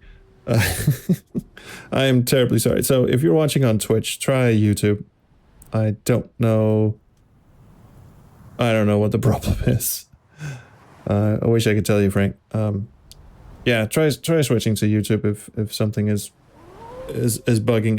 If anyone else on Twitch is having a problem with the audio, let me know. Not much that I can do about it. Unless the microphones are all acting up at this point, but I don't think so. So we got rum. we got rum. That was good. Oh, the speakers are buzzing on your end. All right, then. Today's just audio appreciation day, isn't it? Why did I go back here? Oh, we were gonna have a walk around town, see if anything had changed. This dude's still down here. There's a knife there now. The stories about Belmore Manor are true. I saw the ghost bride inside the house. Blast it, Murphy. Don't say I didn't warn you. This island has had its fair share of the macabre. The best way to deal with it is to leave well enough alone. Nope, I'm gonna take your knife. I'm gonna go back. I'm gonna stab the fucking ghost. Claim on that money runs out at 8 a.m., and I'm supposed to find it. You seem pretty passionate about something that's just for work. What are the odds you draw an assignment like that? Well, I might have made my own luck there. They wouldn't normally authorize an investigation so close to the statute of limitations running out, especially on a 30-year-old cold case. But thrust a stack of forms in front of the boss 5 minutes before clocking off on a Friday afternoon, and he doesn't care what he's signing. Let's just hope he wasn't signing your death warrant. Oh, that's on Tuesday. Most of my investigations don't amount to more than counting paper clips in a municipal building or going cross-eyed over receipt rolls in a courthouse. When I found that old case folder tucked behind the filing cabinet, its only lead, a water-stained magazine, talking about a real-life haunted house, how could I pass it up? That was a hell of a sentence, wasn't it? You didn't tell me the Spirit Queen was a riverboat. Oh, sure. That thing's been moored up in the bayou with her keel kissing the mud for years. Which doctor lives aboard her now? Claims to sell all No shit. voodoo and voodoo. But to believe that, you need to be dumber than the Bachelor in New Orleans, throwing beads at the Sisters of Mercy. The band? I spoke with Dr. Moray. He thinks we can make contact with the ghosts. Moray is a charlatan and a fool. Only got into hoodoo and voodoo a few years ago. Before that, he was an actor over at the Calliope Theater, and not a very good one. He's the only person I know who directed and starred in a one-person production of The Pirates of Penzance. And that's because all the rest of the cast dropped out rather than work with him. He's always been searching for respect and recognition. Who would have known he found it by living in the swamp and reeking of incense? Well, he does some pretty cool magic tricks. Don't you believe in voodoo? I certainly do. I just don't think Moray's got any more control of it than the rooster has control of the sunrise. His understanding of voodoo amounts to whatever he's gleaned from one of those horror pictures Ventura Studios puts out at the movie palace. My mama used to know all about it. God rest her soul. Voodoo isn't some made-up Hollywood magic, Mac. Voodoo's a real religion. It's about community, about belonging, and about searching for something more than flesh and blood. It's not the snake oil he peddles. Again, he made a naked dude come out of a vat of green goo. I'm just saying, that's not impressive.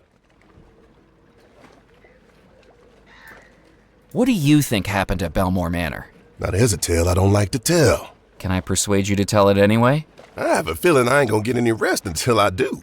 You know, Guess I will shove you into the water. Engaged to the sailor? Nah, the way I hear, Mr. Rackham was over the moon with her. Such an upstanding fellow. I won't have a bad word said against him. Now he realized that the sailor was going through terrible lengths to ensnare his bride, and Mr. Rackham tried to save her. I heard that the sailor cottoned on to this and tricked Rackham into giving the lady a gift. That's what made everything go topsy-turvy. What was the gift? There are places in the Caribbean that trade things more elusive than gold. Ungodly things. Do you think the disappearance was caused by voodoo? And that's what my mama used to say. If you're not careful, that stuff can go to your head. Why won't you hear a word against Mr. Rackham? He gave me my first work on this island, right here on these docks. And I'm still here to this day. He may have worn a scowl, but you don't judge a banana by its peel with people like him, Mac. When I looked into his eyes, all I saw was ambition. What work did you do? Loading and unloading the ships that came in. Of course, they just don't do that anymore. Dead Nettle's a forgotten town. Maybe that's for the best. So now I just sit here and fish. And eat clams. No luck fishing? Not a bite, Mac. The Pengoza fish just ain't snapping for me today. Shame, too, because I'm planning on firing up my grill later. And the tastiest catch in these waters. How do you catch a Pencoza fish? With a fishing rod. Decades of practice. You ever wrestled the rod before? Just the once. I went fishing on Lake Erie, but the only thing I caught was a cold. Ba-dum-tish. What do you do with the fish you catch? A couple I save for myself, and the rest I sell to the captain's club. They fancy 'em up with lemon lobster, slawfish, something or other. But everyone knows the best way to cook 'em is to grill 'em. Catch you later, Ned. All right. Around, Mac. Not sure if those were hints to a puzzle, or if the writer just suddenly decided to open a little cooking interlude. Yeah, what can you tell me about it? It really does have those kinds of vibes, doesn't it? Oh, hey, Arnold. The newest inductee into the cult of SQH over on the Discord. Good to see you. Ned's knife was stuck in the wooden dock like a fish-scented sword in the stone. Can I have it? I've already stolen everything else you own. Do you mind if I borrow your knife? If you need it, Mac, just bring it back to me later tonight, would you? If I'm lucky with my catch, I'll be firing up the grill. You're invited to join me, of course. Well, not before I skin someone alive, apparently. Yeah, let me steal your knife real quick. Which is exactly what we're gonna do. Alright, again, let's go cut up a bitch. Oh, we can go in and have a chat with Miss Snooty Nose here. Let's do that. Oh, and the billiards place is opened up too. Courtyard. Murphy McCallan, so you're still here. What have you been up to? Anything newsworthy? That's none of your business. Don't think I've forgotten your trick with the telegram. Hey, it's nothing personal. Your business is my business, and my business is news. I'm Evelyn Stoker, editor of the Juniper Parish Gazette. No misdeed left unshared, no drama left unmonetized. Come I on. like her already. McCallan, I need something juicy. Committed any crimes? Uncovered any affairs? Any deep, personal secrets to reveal? The honest-to-God truth? No. I need a good story. I can't let something minor like the truth stand in the way of that. Wow. Love of my life right there. Is that blood, mud, or did she take a shit in the barrel, or what is going on here? I will have your scissors.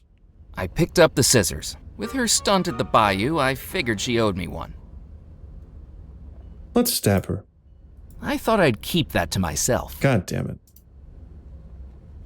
All right, we'll talk to... I love this. This is like the weight cursor in King's Quest V, the little crown. You can just put the crown on everyone's head. This is fantastic. Yes? Hi.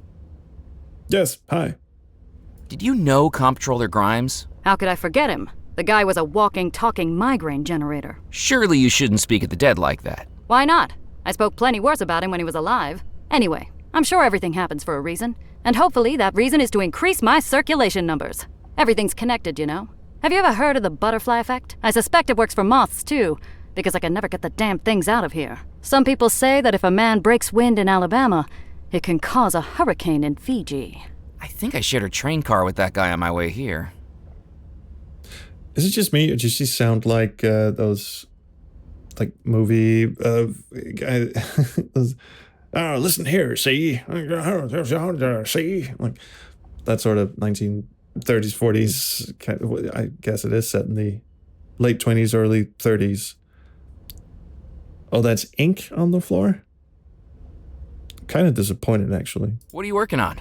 One of the most romantic articles this newspaper's ever seen. Francois Fogg, Dead Nettle's local pharmacist, is reuniting with his long-lost love after 14 years apart, thanks to this newspaper's personal ads column. What a lovely story. That's right. She mailed in a letter she wanted printed. Her former sweetheart saw it, and now they're on track to see each other again. Eventually. Eventually? Well, that's a bit of an administrative issue. In the letter we received, she told him to meet her in her Texas hometown of Magnolia. Due to a tiny typesetting error, he's now on a 6-week voyage to Mongolia. But doesn't it warm your heart how far people will go for love?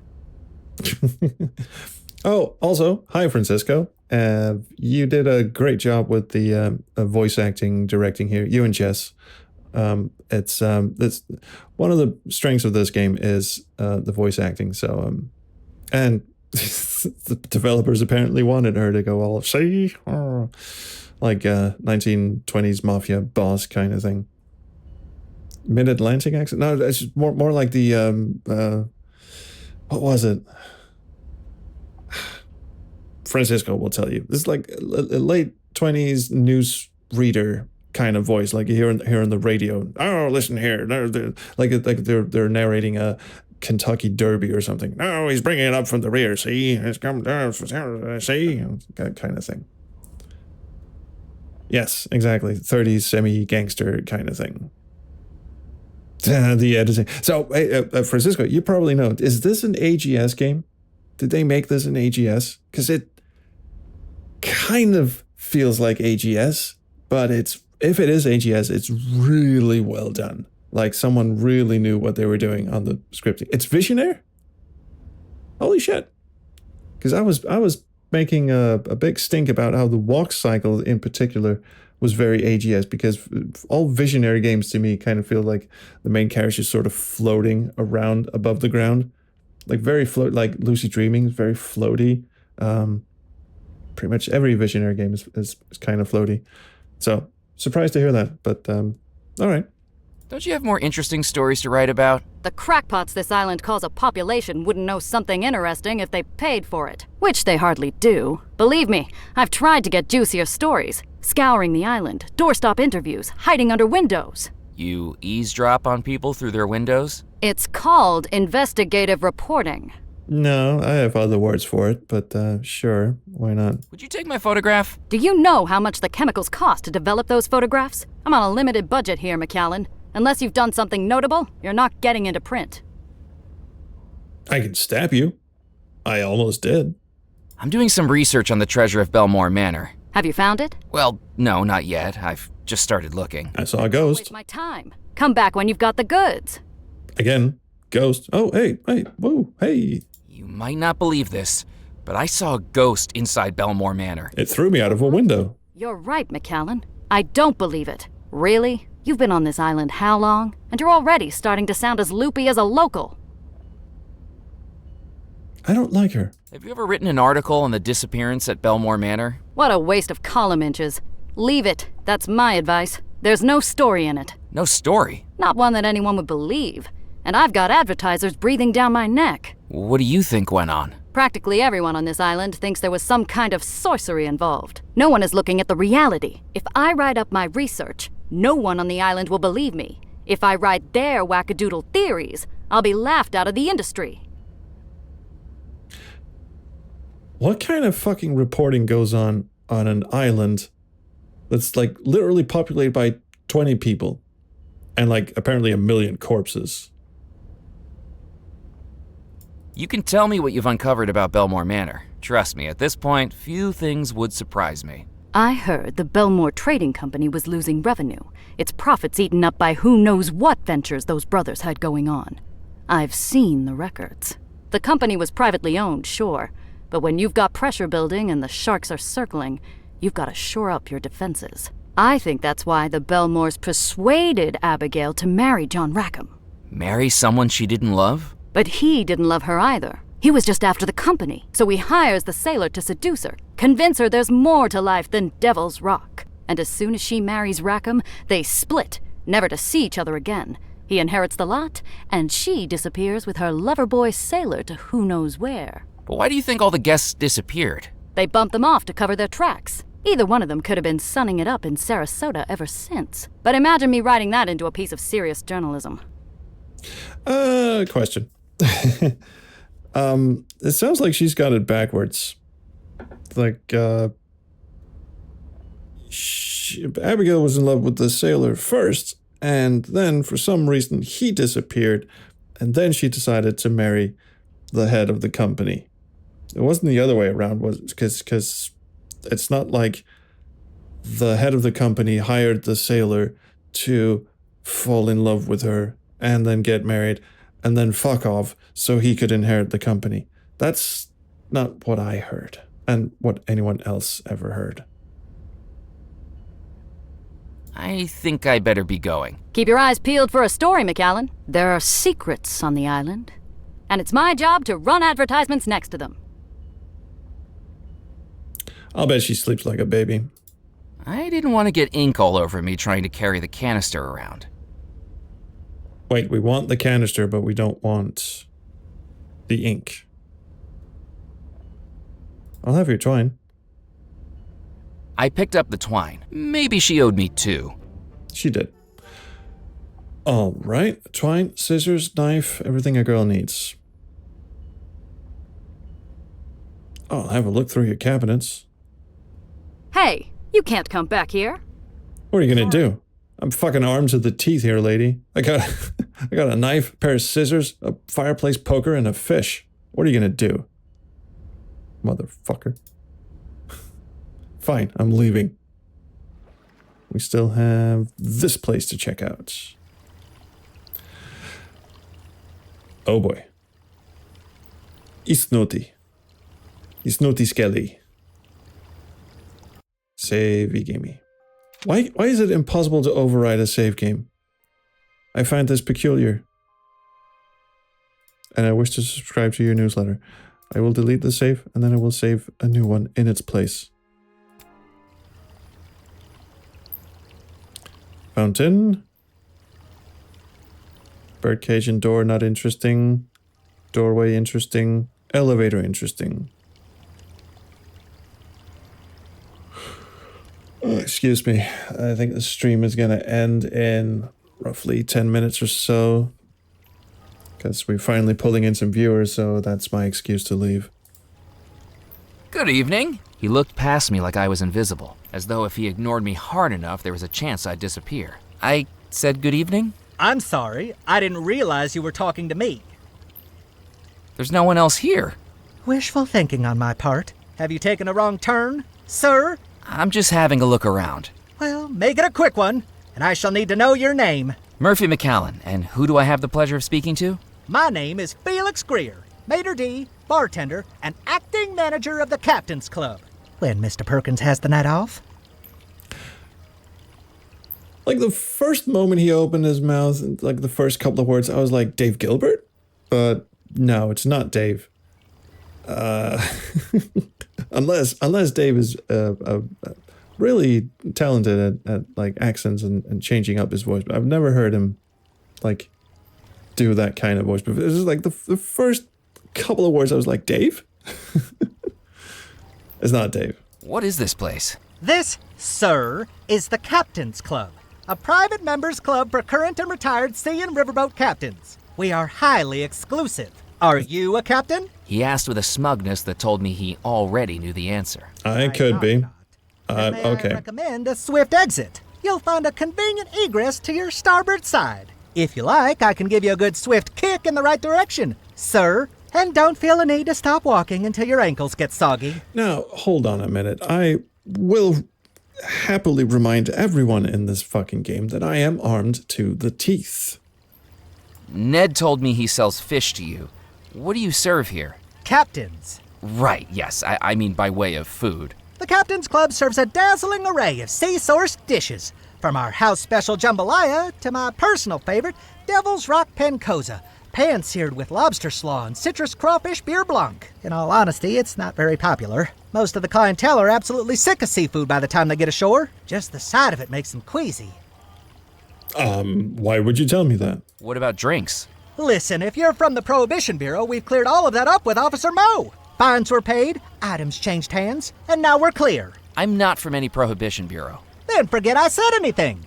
The Captain's Club is strictly teetotal, in line with federal law. Now, if certain members wish to bring in their own medicinals, then we're happy to provide the accompanying aids. Ice, tonic, mixers, and the like, but we serve no alcohol on the premises. Officer Moe has been murdered. Oh no, that's terrible. I only paid the bribe last Saturday. His replacement isn't so agreeable. Is the club busy tonight? Well, we haven't opened yet, but that took a turn. Last week it'll be quite the lively soiree. I could barely keep up. The members here like to have a good time? That's right, sir. Both of them. This town sure isn't what it used to be. How does the economy work around here? Like, the the gravedigger said there was a school, and the kids made a little skipping rope rhyme about him, but like it really just seems like there's like 20 people living here, and they all just sort of like there's a fisherman and this guy, two members of his club, a news reporter who hasn't got shit to report on, and a haunted manor, and the voodoo dude in the swamp, and his alligator. I'm looking for the lost treasure of Belmore Manor. Oh, goody! Another young adventurer seeking fame, fortune, or some combination of the two. Just the local color Dead Nettle has been lacking. What's happened to Dead Nettle? Do you think you've wandered into the Tourist Information Center? I can assure you, you'll never meet a tourism official who dresses with this much panache. Stuart LePew, head of the Devil's Rock Historical Society, looks like a thrift store had a crisis of conscience and threw up on him. I was just hoping to talk to someone so obviously knowledgeable about the area. Well, yes, that is true. I am plagued with an encyclopedic knowledge of the locality. My concierge duties require it. Does it really? Felix pushed out his chest like this was his moment in the limelight, his eyelids half closing as he performed before imagined crowds. Welcome, hardy traveler, to our quaint port town of Dead Nettle. Once this town you see around you was a hub of commerce, a beacon for ships bravely navigating between America, Europe, and the Caribbean. With the unfortunate dissolution of the Belmore Trading Company, our town has settled into a quieter life, perfect for the sailor ready to hang up their cap. We hope that you enjoy your time in our cozy town and perhaps explore some of the local sites here in Dead Nettle.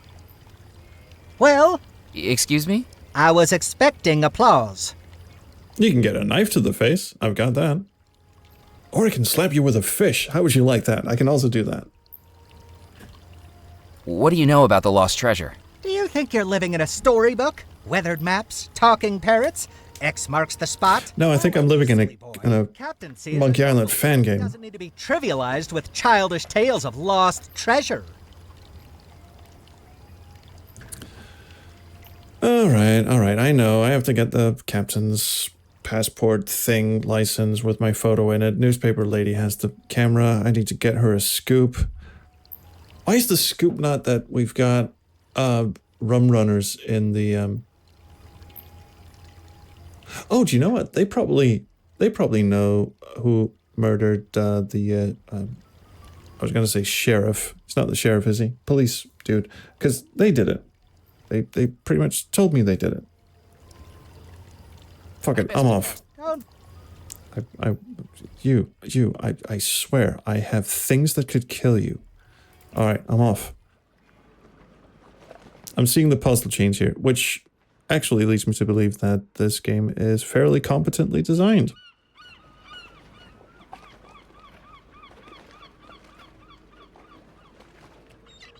Oh, nice. Concierge and both rum runners are played by the same actor. Nice. There's a lot of nice gravelly voices in this game, and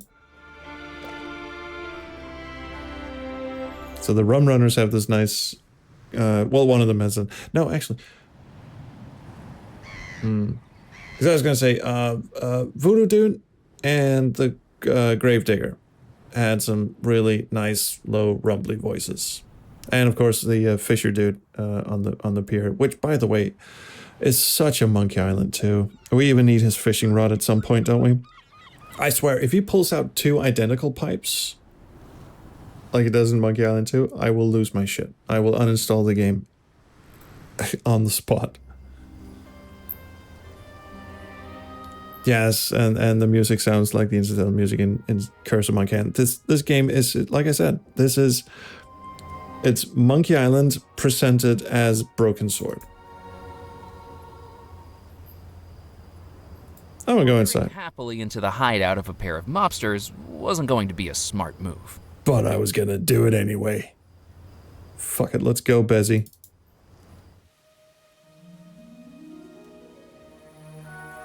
There is a cameo from Mr. Stope. There's a fucking cameo from Rolf, what's his name? Dude. Of course there is. This is Broken Sword meets Monkey Island.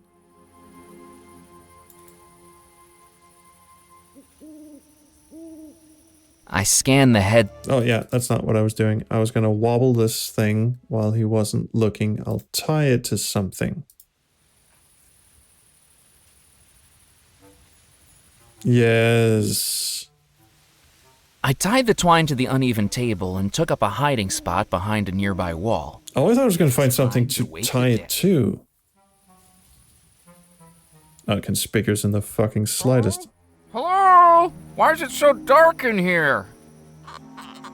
Huh? Who's that? I'm stuck. Help! Help! Mallory, if that's you again. Get me out of this thing! Oh no, not again.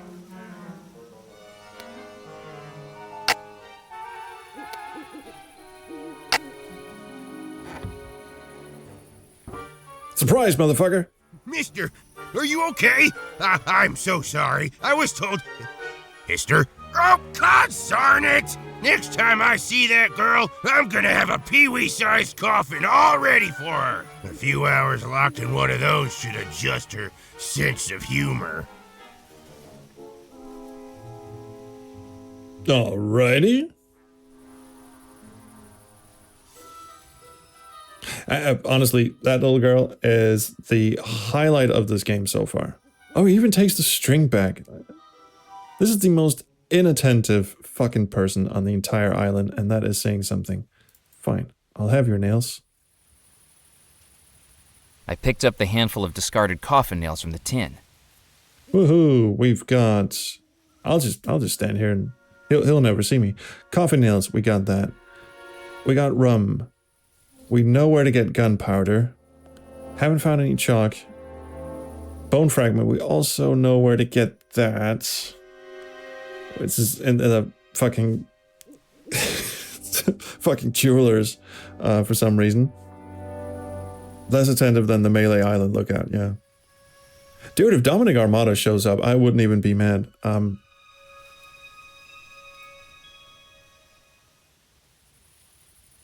Alright, let's go poke around just a bit more, and then I'll end the stream in a few minutes. Because I feel like we're almost onto something. We never really figured out what to do at the mill. What the purpose of this place was, other than provide us with a thing that can poke things. But I've noticed one of the things that this game likes to do is... You go to a location, you leave, and when you come back, something's changed, or someone is there. Oh, Dominic is not in the game. Thanks. Thanks, Francisco. I would say the voice acting is one of the highlights of this game. I'm really hope it kind of takes away from the, so far at least, unoriginality of everything. Everything else. I think the game's gonna pick up. I'm gonna stick with it. Once we get inside and start poking around, finding more ghosts. The ghost part was the interesting one. So I feel we're still in like the prelude, like the preamble of sorts. Let's see here. All right, let's hang on. Let me just go back here for a moment. So, bone fragment. How are we going to get this dude to part with a fragment of bone? Chalk. Where have we seen chalk? What's chalk made of? Maybe we can find some in nature. Silver coin. You would think the jeweler would know how to get that as well. And feathers. Haven't seen any birds. That one is a complete mystery to me. Let's go have a chat with the jeweler. Oh yes, the double. Oh, that's because you can go in from different sides, isn't it? I just realized. Yeah, because if you click here, you go in from the right side. Click here, you go in from the left side. I just realized.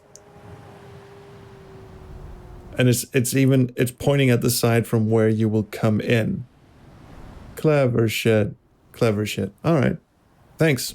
it was like, oh no, I gotta outsmart Francisco.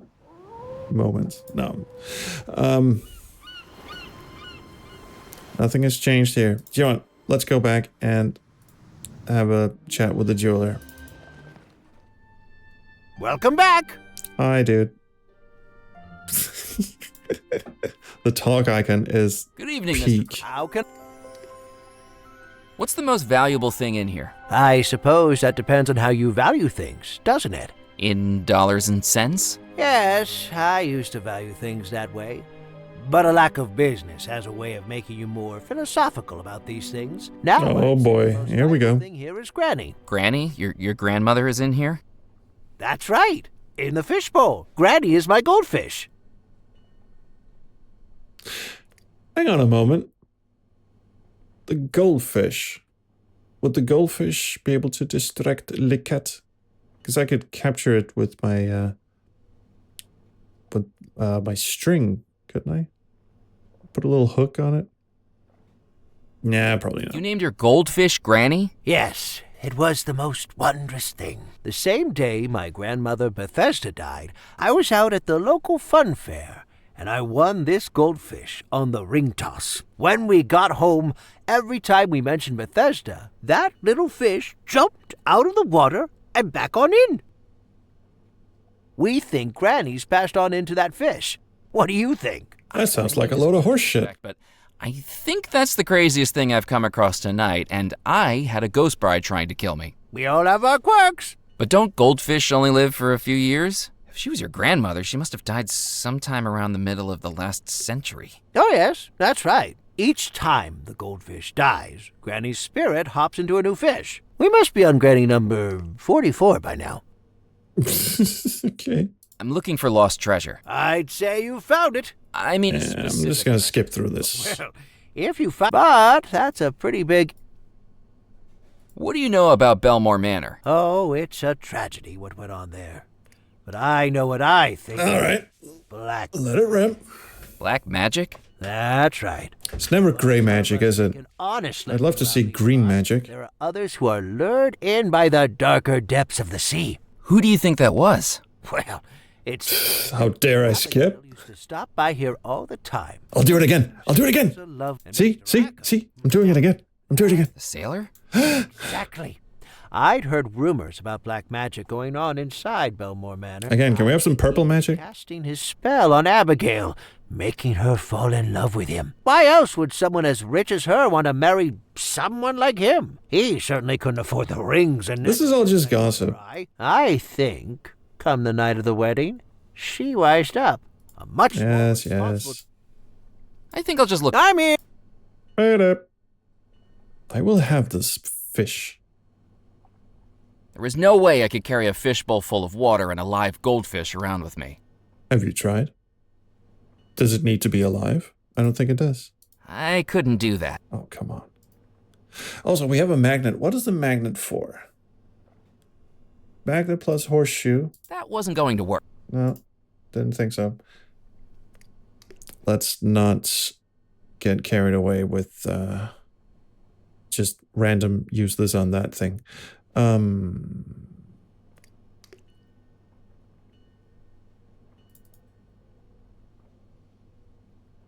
What a nice young man. Isn't he, Granny? I couldn't have put it better myself. Why were there two fish? Was that a glitch, or... Welcome back! Hang on. How many fucking fish are in there? No way I could carry... Leaving? That has to have been a glitch.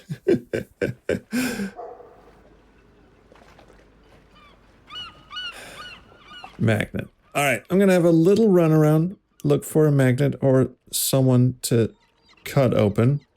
We're starting to approach German adventure game design levels of inventory management here.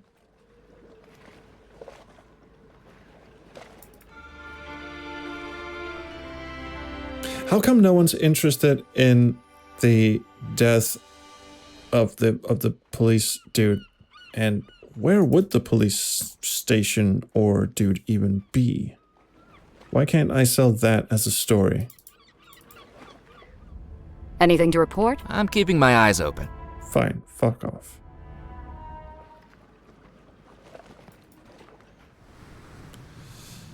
Do you know what? I think I'm gonna call it here. Don't think we'll find anything unless something new and exciting has happened here. Nope, light's still on. The balcony was broken where I'd been thrown out of Abigail's bedroom. They're not gonna let me back in, are they? Please tell me they're gonna let me back in. I went to open the door into Belmore Manor, but the key was gone. I was sure I'd left it in the lock. Why would you leave it in the lock, you fucking idiot?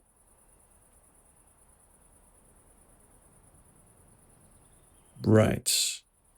Well, I think this is a goodness place. No, there will be no newspaper. Also, the key is gone. It's not in the lock anymore. It's gone, and it will never come back. There will be no newspaper in the stick. I think I'm going to leave it here.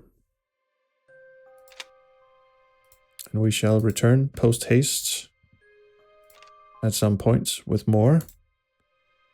So the new microphone was a bit of a bust, unfortunately. Or at least more testing is required. I'm still trying to figure out what went wrong, because again, when I tested it and just recording it, it sounded pretty identical to the other one. And I swear I had I didn't like forget to turn off one microphone and then enable the other one. It's not like I took two identical recordings. I could tell there was a difference. It just sounded so close to the Yeti. So more testing is required. Are you planning on coming to Adventure X this year? God, I would love to. Apparently, PRG wants me back, or well, I suppose Eric wants me back at PRG. So they're going to fly me out to that. I don't know if I'll be able to get to Adventure X, but I really wanted to go last year, and I really want to go this year. I just really want to go.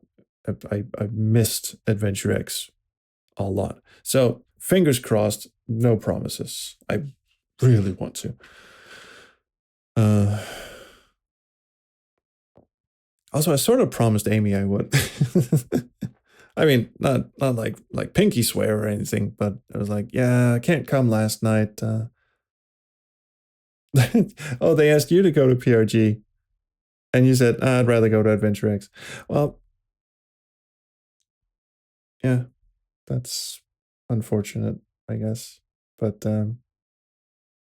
that's how it is. I don't really know what to say to that. It is past, oh shit, it's midnight. So my brain is dead.